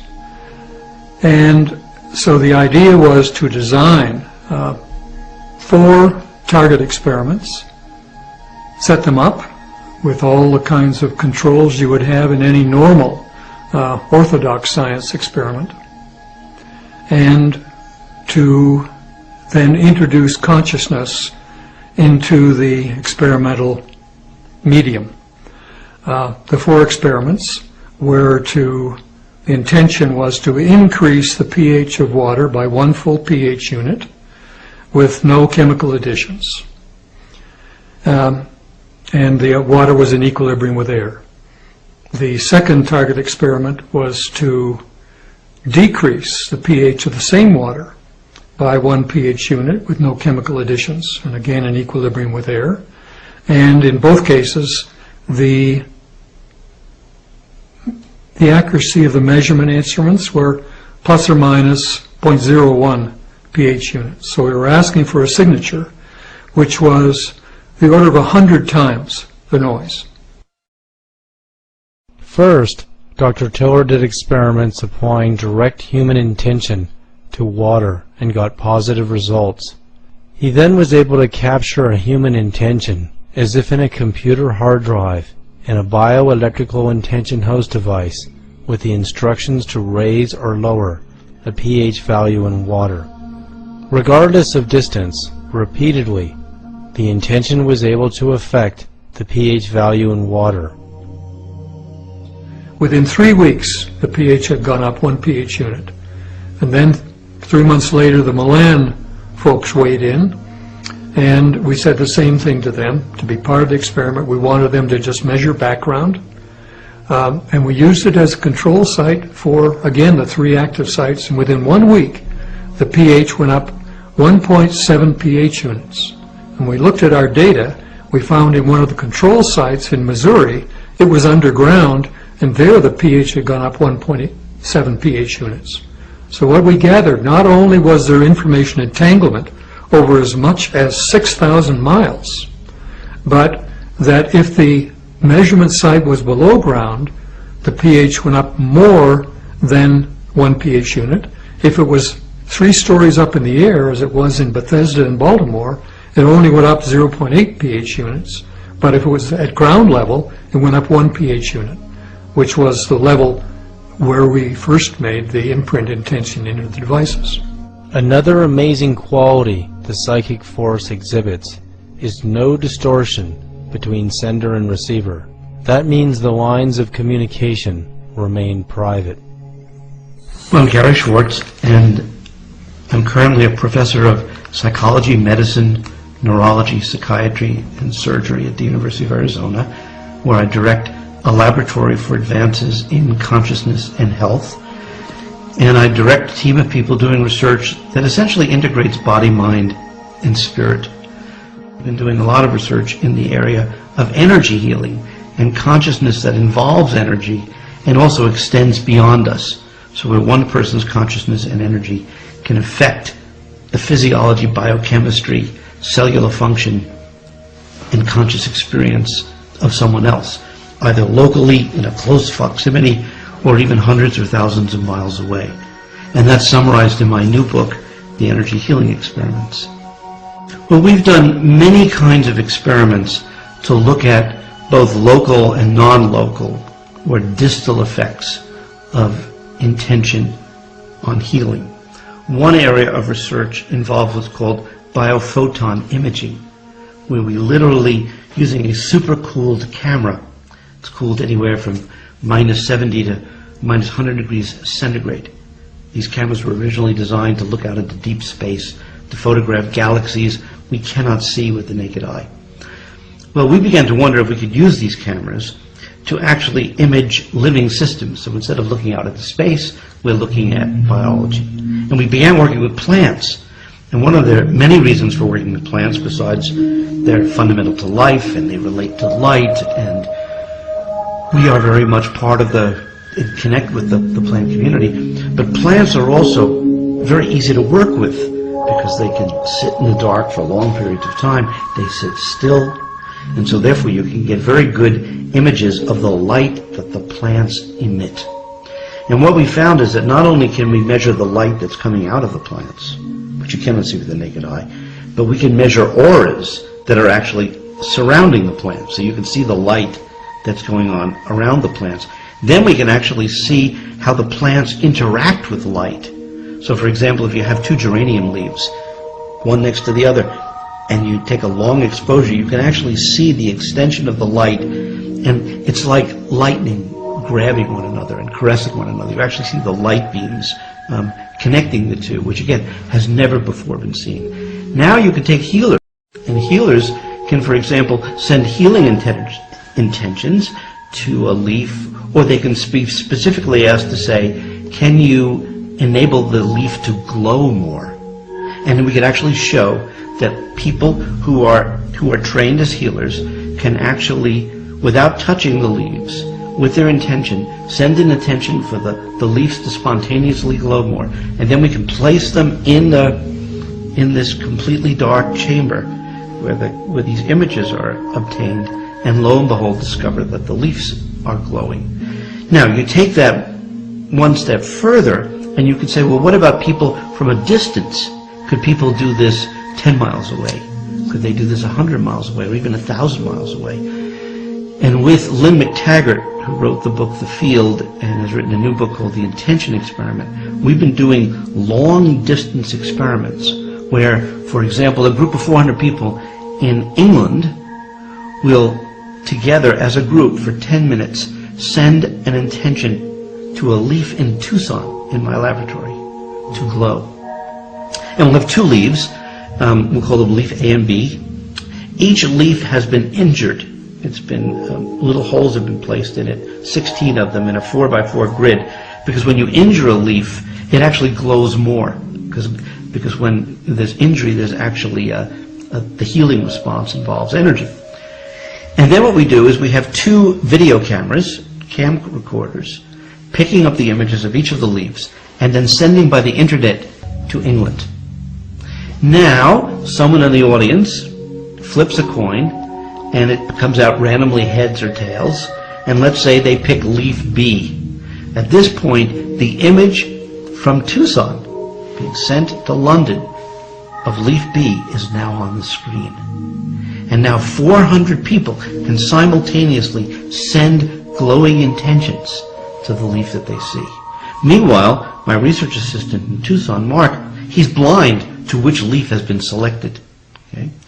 After the 10 minutes, Mark is then asked to take the leaves and put them into the biophoton imaging system so we can collect these long exposure images of the leaves.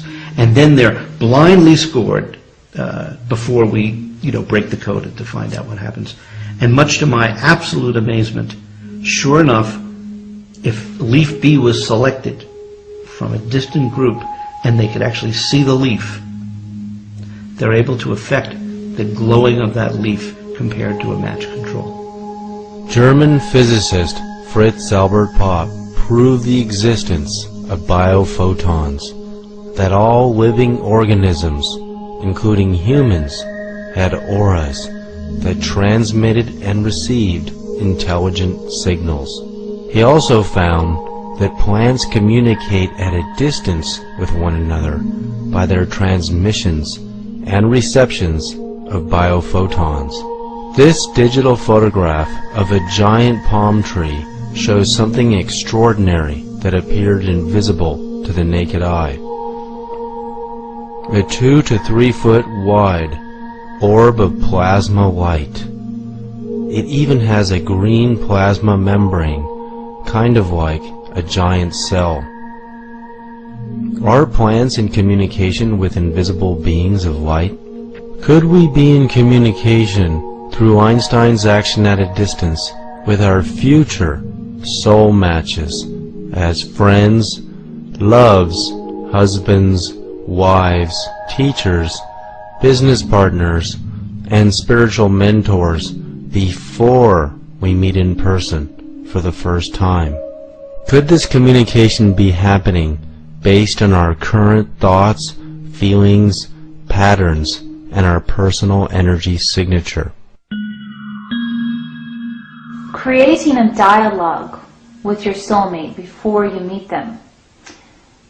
is very important, because a lot of us may feel that maybe our soulmate isn't really out there, and so, you know, in the back of your mind you hope for it, but it's not active in your day-to-day life. And it's important to put those messages out that, you know, that is what you're looking for. You're not going to settle for anything else. When you clear your space and you're totally open to receive your soulmate, and when you do your soul work on a daily basis and you put the feeling tone of finding your soulmate in that space, all of those things are essential to communicating with your soulmate before you actually meet them.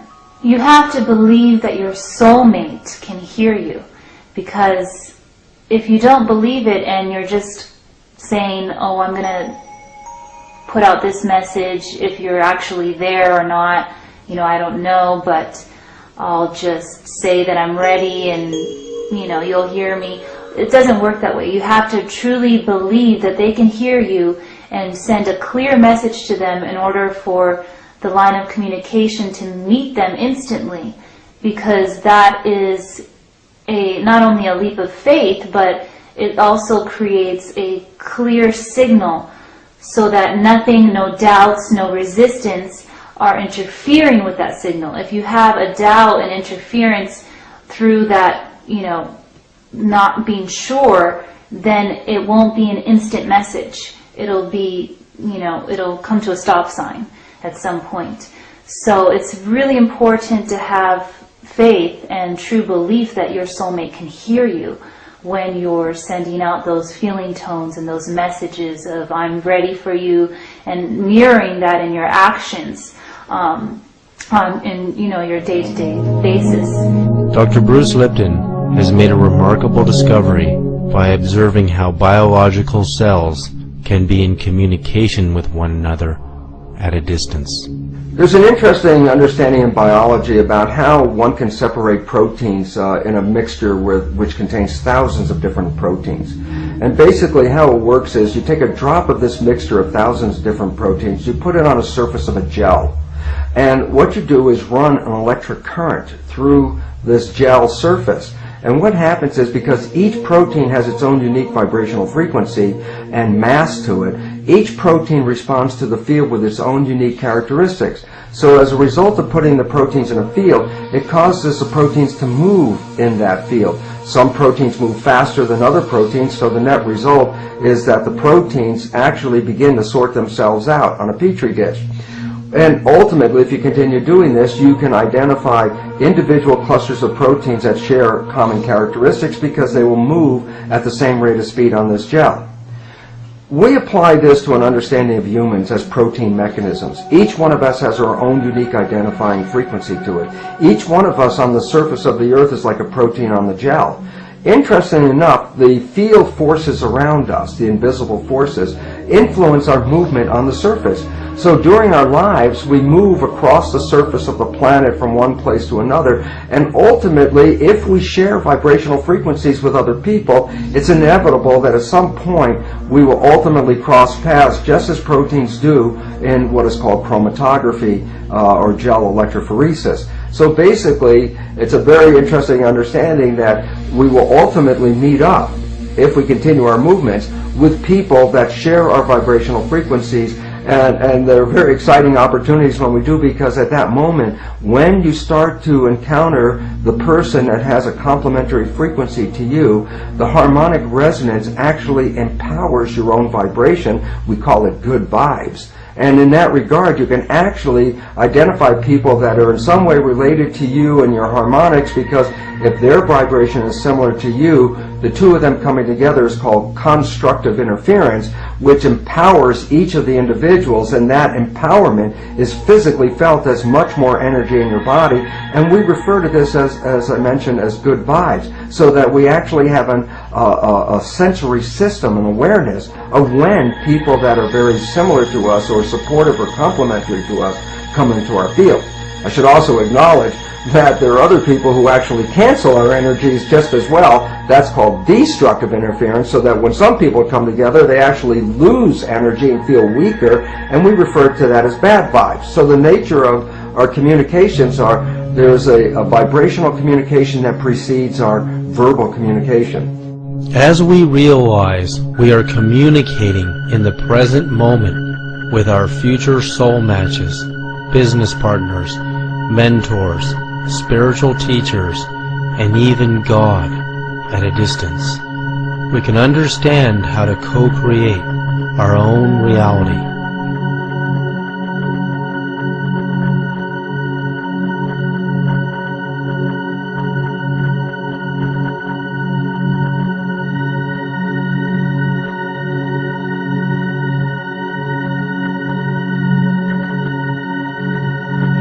Once we understand the concept that we are constantly broadcasting our personal energy signature into the field, and we're also receiving messages from the field, we can see how we can focus and actually attract not only our soulmates and soul matches, but our future business partners, and actually creating a future career for ourselves that is more harmonious to who we really are. We can also see how we can use the field to attract our spiritual teachers. We want to find teachers that resonate with where we want to go in our spirituality, regardless of our religion. But also, how we can use the field to create a dialogue with the universe itself.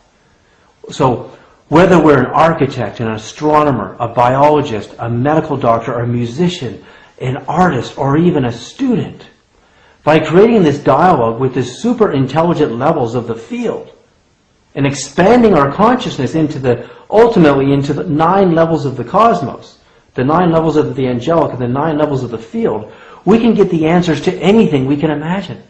The cure for AIDS, the cure for biofuels, the next biofuels. We can find the secrets to nuclear fusion. We can find the secrets to unlimited zero-point energy. We can find the secrets to the next song, the next generation of music. All of that information is available to us in this field if we can tap into it. We can even begin to formulate a dialogue to awaken our own inner genius and true potential. One of the ways that we can access entering a more quantum, broader field range of awareness, a more expansive state of awareness, is to begin to encourage ourselves to see things not so much in terms of concepts and ideas, but more in terms of pure energy itself. So that you begin to perceive what is normally, you would label it and you'd say, wow, that's a rose, or that's a car, or that's a tree. You would just begin to teach yourself, guide yourself into feeling the pure energy of that experience, as though you were in a state of innocent wonder. So what this does is that it frees your whole cortical field. It's like just because you detach yourself from looking at the world in terms of ideas, doesn't mean you lose those ideas. What it does is it helps you to free your informational field up, so that now, when you encourage yourself to go into really deep states of peaceful, quiet, core being relaxation quiet, when you learn to penetrate to the very core essence of the quantum field itself, what you start to feel is an incredible harmonic peacefulness. So we have a meditation which encourages you to enter into that state of pure, unattached to ideas, pure energy awareness, complete, peaceful, brilliant stillness.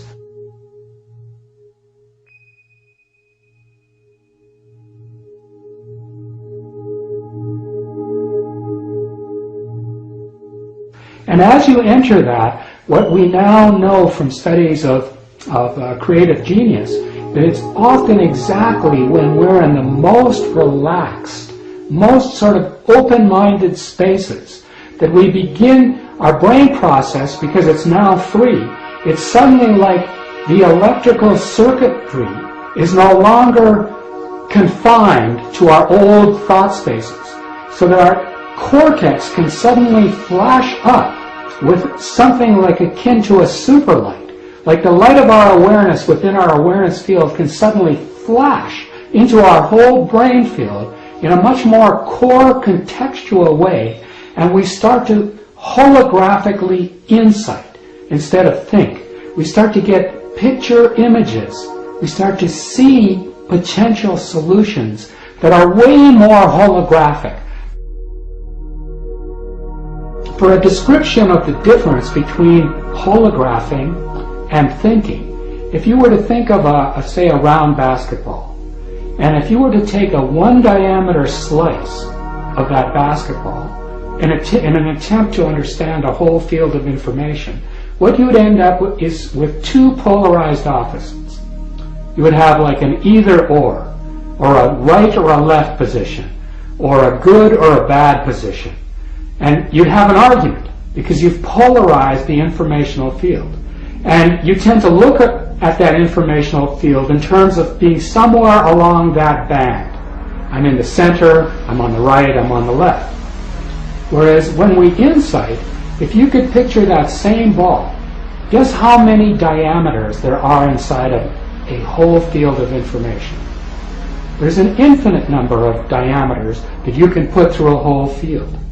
So the difference between thinking and insighting is when you let the core of that circle of information, which is your brain field, you allow the energy to expand in every direction simultaneously from the core to the boundaries. You get an instantaneous flash of insight. You get a hologram. Suddenly you see solutions in terms of a huge, like, wow. And this is exactly how Einstein incited the theory of relativity. It came to him in an instant.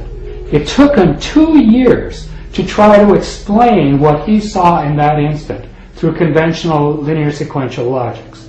So what we're talking about is teaching people, opening people to a new level of awareness in which they begin to support their intelligence field, to jump into quantum field holographing as opposed to thinking. If we awaken to the idea that the universe itself is intelligent, could we create a dialogue with it? What is the universal language? How can we learn to listen to the cosmic conversation? Many scientific studies at top universities around the world have confirmed that consciousness can affect the structure of water. Water has been demonstrated to have memory in numerous studies that our thoughts and feelings can be recorded by water. As water is made of 2 parts hydrogen and 1 part oxygen, we can deduct that hydrogen has memory. Our bodies are made of nearly 90% water, trace minerals, and oxygen. Our sun is also made of the same stuff we are made of, 91% hydrogen, helium, trace oxygen, and trace minerals. Hydrogen was created less than 100 seconds after the Big Bang, the creation of the universe, and established itself as the most abundant element in the entire universe. The massive spiral arms of the Milky Way galaxy, its hundreds of billions of stars and planets, are made mostly of hydrogen. 75% of the visible mass of our galaxy is made of hydrogen. While hydrogen has memory, could our galaxy's spiral arms, the Sun, and the billions of stars in the Milky Way galaxy actually hold all of the cosmic memories of its entire history? Could this be where the great Akashic records archiving all of human history are held? What if we could create a dialogue with this enormous memory system?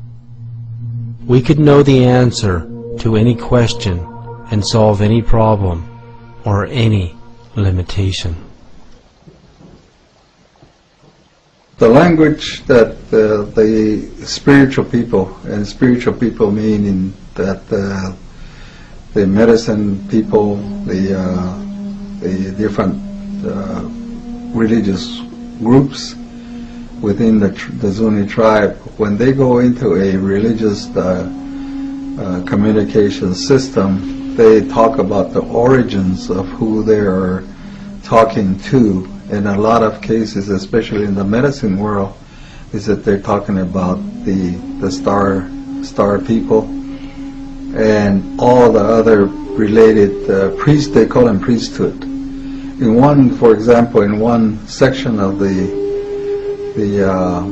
prayer system, there's a specific line or a phrase or a group of within a prayer that talks strictly about the night beings and in the upper world priesthood. They call it.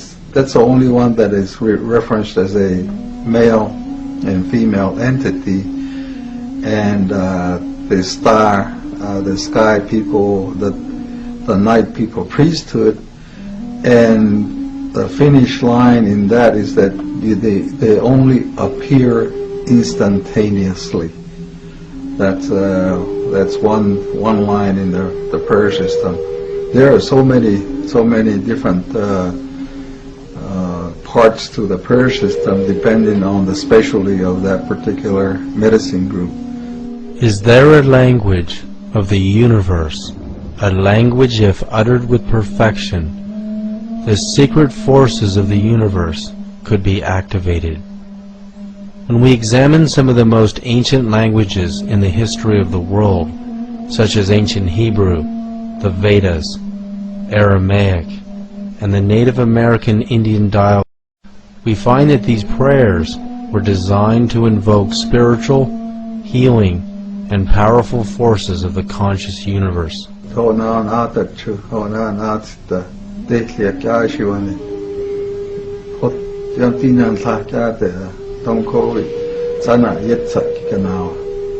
I mean by that is that during the night time, the night priesthood, including the female, they come, and also that I'm talking about the priesthood of the universe. They only come and show themselves instantaneously, is what that passage means when you're doing our prayers. When we communicate them with directly, that is a prayer that they use. The language of the Zuni is a very unique language in that there is no other Indian tribe that has any connection with the Zuni language. The Zuni is a standalone language system as determined by the people that study the languages and trying to connect it with other Indian tribes, say like the Hopi or the existing Pueblo tribes around Albuquerque, New Mexico, and even clear down to the Azteco Inca tribes. And the ethnologists and the linguists have never found any connection to any of the Zuni language, so it's a standalone system by itself as far as the language is concerned. Do all ancient dialects go back to the same source, the sounds of nature and the sounds of the universe itself? Well, Pleiades, what took me some time to understand is that in the prayer system, they talk about all the different directions. Not only is it the internal part of the earth, the different directions, the 6 directions of the earth, boundaries, the up and down, the east and west, and north and south, and so on. And in the when they start talking, giving prayer to those people that are in the upper world, it starts out with what the Zunis refer to as the rock roof, and they're referred to as priests or gods. The rock roof. Then the next one is the moon and the sun, the Big Dipper, and as it goes up, then it talks about the 7. The 7 took me a long time to figure out that was referring to Pleiades. Pleiades having got 7-star group or whatever it is. And then above that is the supernova group. And depending on the specific functions of the Medicine Order Society, then again it expands into other star systems and also certain parts of certain stars stars or planets in the universe, depending on what their specific order is or their medicine group is. And those are kept pretty well secret among those societies. In Zuni, even though the medicine orders are the same, the specific groups have their own references, and sometimes we don't know what the other society references are. But in the case of Pleiades, it's very specific. That's incredible. So you're saying the elders could talk to gods or goddesses from different star systems? Yes. The ancient Hebrew name of God is a name that cannot be uttered or heard by the human ear because it has no vowels to move air through it. The name literally cannot be uttered or heard by the human ear unless vowels are introduced to it. The phonetics of the letters YH, WH produce a sound so low in frequency it cannot be heard.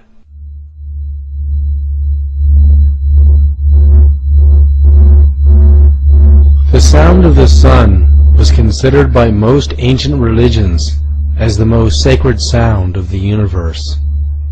It is a sound that cannot be heard by the human ear, because the human ear only hears between 20 and 20,000 hertz.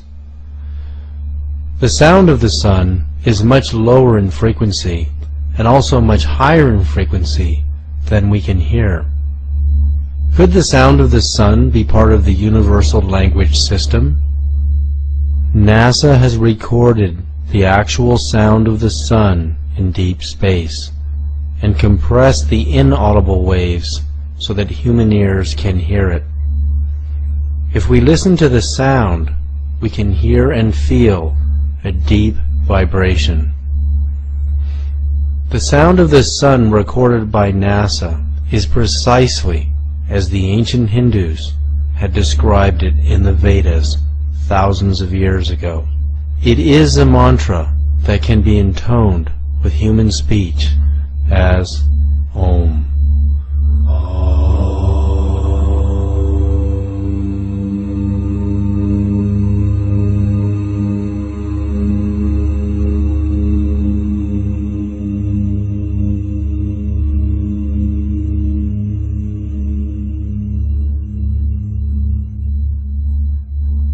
In the 6th century BC, Pythagoras also heard the sound of the sun and described it as a deep resonant hum with higher frequencies blended into it. How did the ancient Hindus know this mantra if it could not be heard by the human ear? Could they have actually peered into the universal consciousness and perceived it? As human language and the language of nature cannot travel faster than the speed of sound as a sound wave, language as information can travel at the speed of light and beyond by entangling itself on more subtle energies. In the same way that we can send human voices or music on radio waves at the speed of light, we can send our own dialogue, personal energy signature, and information through our own biophoton light emissions at the speed of light. While the speed of light is useful to communicate within the solar system, it cannot take us far beyond it in any reasonable amount of time. In this way, biophoton emissions are limited, while more subtle bioenergies are not. Dr. Tiller's discovery of the psychic force as subtle energies emanating from the human body of consciousness demonstrates how our personal information can travel on subtle energy frequencies at the speed of light squared, cubed, and beyond.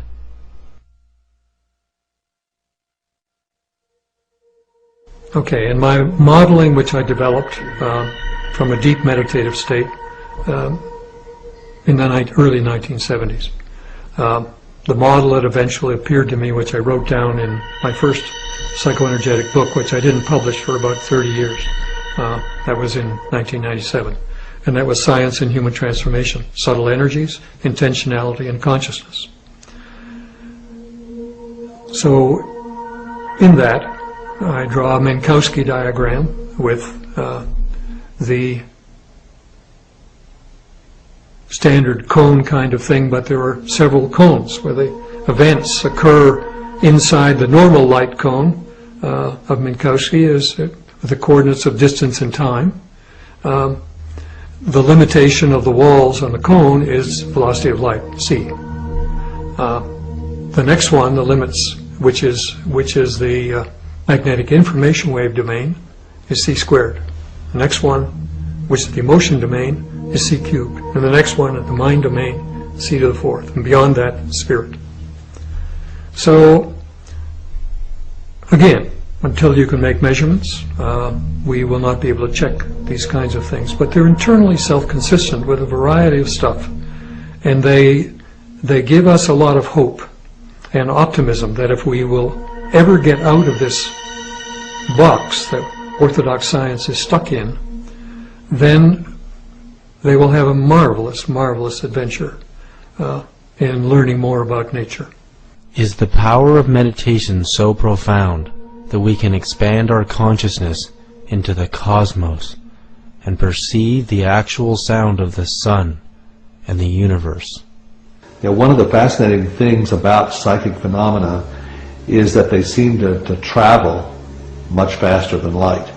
And a piece of evidence to back that up, and there are actually now several experiments, but the first one that I learned about was by a Russian scientist named Podshibian, probably back in the 60s, I believe. He was working with acupuncture and measuring the voltages on the acupoints. On the acupuncture, as you know, or certain points on the body that the Chinese medicine stipulates have certain electrical properties. As Podshibian was measuring the voltages, he saw a curious spike in them and wondered what the cause of the spike was. Later he learned there had been a solar flare at the moment that he saw this voltage spike.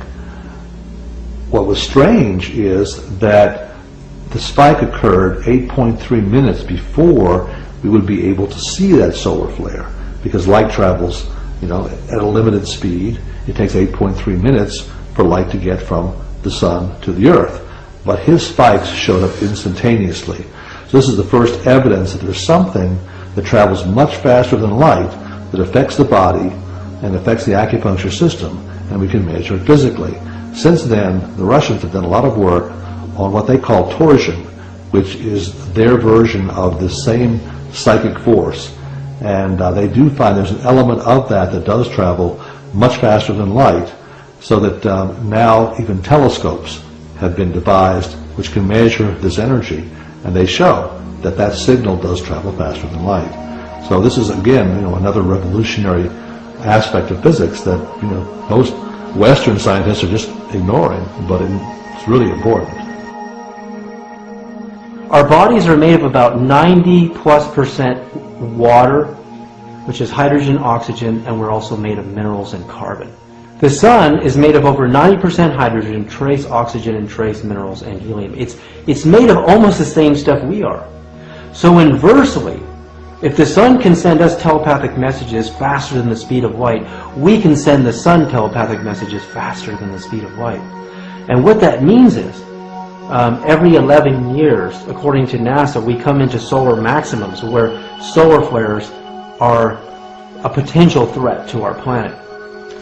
If we can learn to pray and talk to the sun as a living being, not as a god, not as the god of creation, but if we can talk to the sun as a living being, can we collectively, with billions of minds together, ask the sun to calm itself, to harmonize itself with us?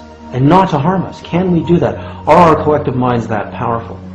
If we consider Dr. Tiller's model once again, realizing that consciousness is operating in a domain beyond the gamma ray spectrum, consciousness has the power to create a universe. Considering a short 10-second gamma ray burst from a supernova will release more energy than our sun will in its entire multi-billion-year lifetime, consciousness in the magneto-electric spectrum and beyond is even more powerful than that. If we could access this through coherent awareness, we could become like gods and goddesses.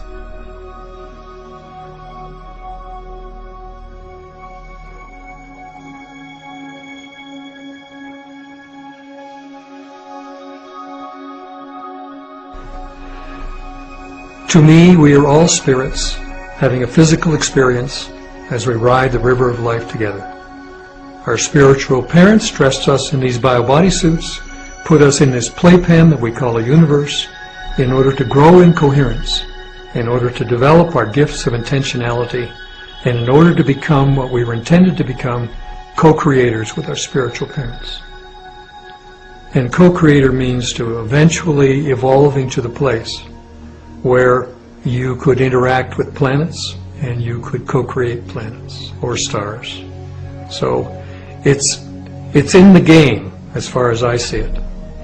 We're not anywhere near the end of physics, the theory of everything. We're just babes crawling across the floor of the universe. We've hardly begun the great adventure. And all of these things are possible. We manipulate this universe. That's why it's here for us. It's our classroom. No other way to become co-creators on this magnificent scale. But that's in our future from this planet's level of activity. We have to move and become coherent at the deeper levels of nature. Using Einstein's equation of converting frequencies into mass energy, the higher the frequency, the higher the energy. Any frequency into the gamma ray spectrum, the magneto-electric spectrum and beyond, coupled with matter, has the power to create anything we can imagine, including the solar system, the galaxy, and the universe. The coherence at this level of nature is very good. I mean, we can make lasers. We can convert the potential of a light bulb from 50 watts to create temperatures 10 times the surface of the sun if you could make all those photons, electromagnetic photons, coherent. But the dimensionality of the higher dimensions, just as this one, okay, if you look at the most coherent aspect for electromagnetic laser is the wavelength of the light you're dealing with. So but now if you go to the next level of the vacuum, magnetic information wave level, you've changed the size scale by 10 orders of magnitude. And then to the next level, another 10 orders of magnitude. And the next level, another 10 orders of magnitude. And so to be coherent at those inner levels, really coherent, the energy densities are beyond your imagining. So it isn't just that it goes c squared, c cubed, c to the fourth. The size scale goes down and down and down. The wavelength goes up and up and up. And the power, ultimately, is huge. So in principle, all of the things I've talked about appear to be possible. It is information at this level of reality that tells matter what to do. Consciousness at the magneto-electric spectrum and beyond can also power a spacecraft at the speed of light squared and beyond. Does this give us a new understanding and a new vision of God? When you make the two into one, you will become children of Adam. And when you say, mountain, move from here, it will move. Jesus, the Gospel of Thomas. By tapping into just a small amount of this consciousness, Certainly, we could change the weather, and we could talk to the sun to ask it to do anything. Imagine for a moment if a hurricane was coming in the future. But now, as people, instead of what we're doing with the weather forecasts, which we're amplifying the fear and we're looking at all the blowing of the winds and all the torment and so on, imagine instead we had millions or billions of people simultaneously engaged in an organized, synchronized, guided imagery over the media of sending loving intentions and calming intentions to a storm, or even was redirecting it to a safer environment. Would we find that the storm was diminished? Would we find that the storm might be moved? Well, we'll never discover it unless we look for it. If we don't ask the questions and we don't try it, we'll never know whether it matters or not. The key to talking to nature is to know its harmonic language. When we examine this photo of ordinary water, flash frozen while it was exposed to the sound of the sun, we can see it transforms from its ordinary state of disorder into the most perfect sacred geometry. Is there a purpose to the sun's sound waves broadcasting throughout the solar system? Is it a sort of language? Does the sound of the sun bring order to the 9 planets? Pythagoras discovered that all of the planets were producing a sort of cosmic music he called the music of the spheres. When NASA recorded the sounds of Saturn, researchers were in awe.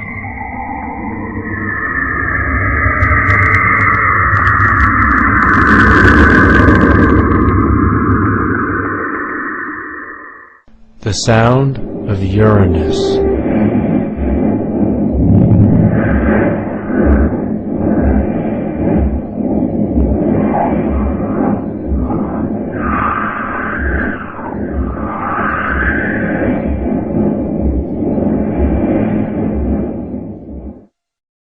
The sound of Jupiter.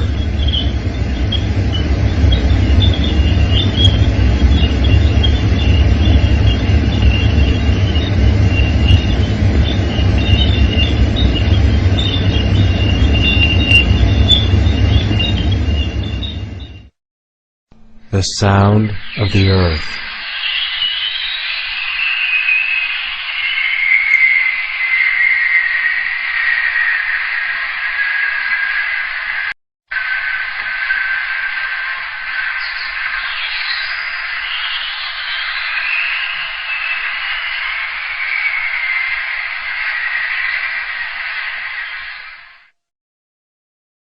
When we hear the sound of the earth, we can see it sounds deeply similar to the sounds of birds singing.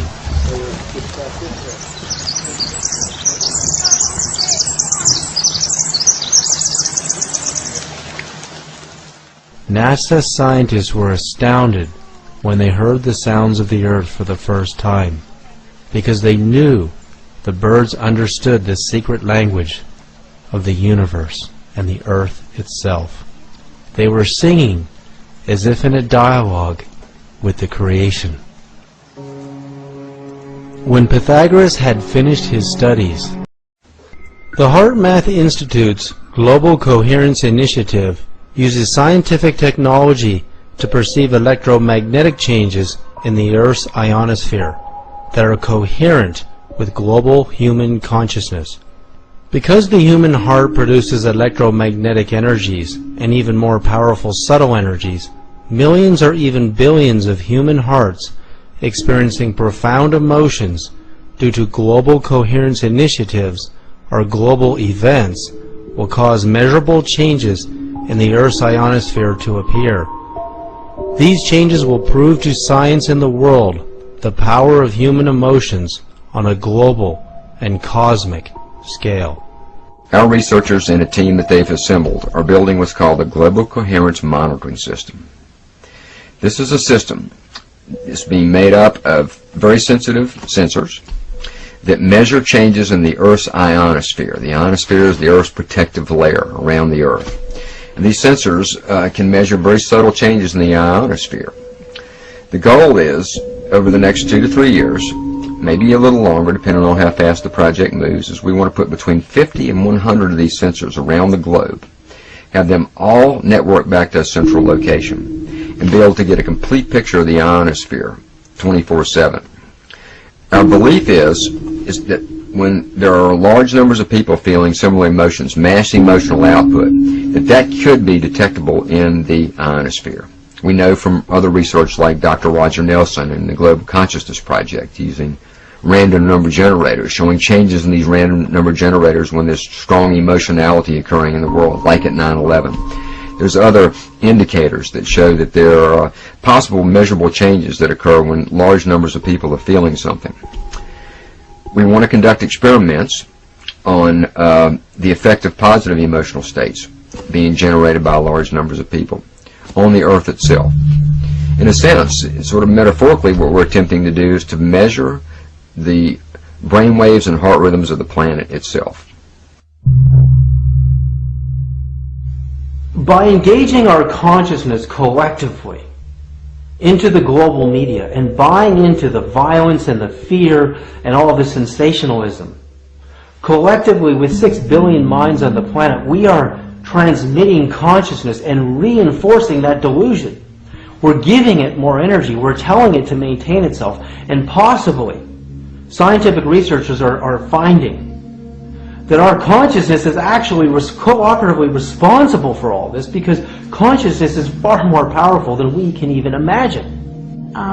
The best example I see to explain it is like the movie Catch Me If You Can, where Leonardo DiCaprio hides himself around 10 beautiful girls, and the cops are all looking at the beautiful girls, and so he gets to sneak by, and that's kind of, you know, we're completely being distracted while these other agendas are going on. And also it's, you know, it's putting us down constantly. It's saying, you know, I'm better than you, and just a lot of biasness as well.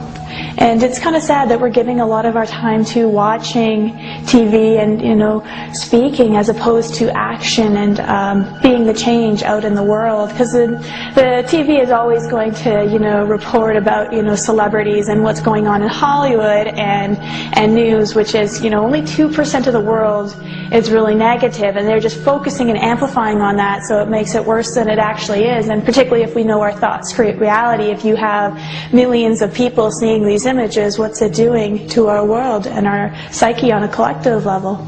You ask the bigger field of question, and it feeds you the answer. Absolutely, absolutely. But the questions should be very precise. You can't answer questions, oh, what does it mean universe? Right. What does it mean God? It will be no answer. But if you give precise question, then you will get precise answer. And then if you operate in some area, then situation will give you what you want by itself. Through the practice of meditation, prayer, and insight, we can expand our minds and consciousness into the 9 levels of the universal field of the angelic kingdoms of God. The fields contain all knowledge, all memories, and all possibilities. All we have to do is access them with our minds. They have always been there to serve humanity and the universal knowledge and presence. Science is telling us that the 9-dimensional fields are perceptible to the mathematics of string theory. Science now realizes that there is a creative force in the universe that is intelligent, that it responds to our questions. It gives us creativity and insight as its intelligent answer. With these gifts that enter the mind, body, and soul, we can transform our world. With this new understanding of physics and consciousness, we can revolutionize our understanding of God. We don't have to forget what we already know and what we have learned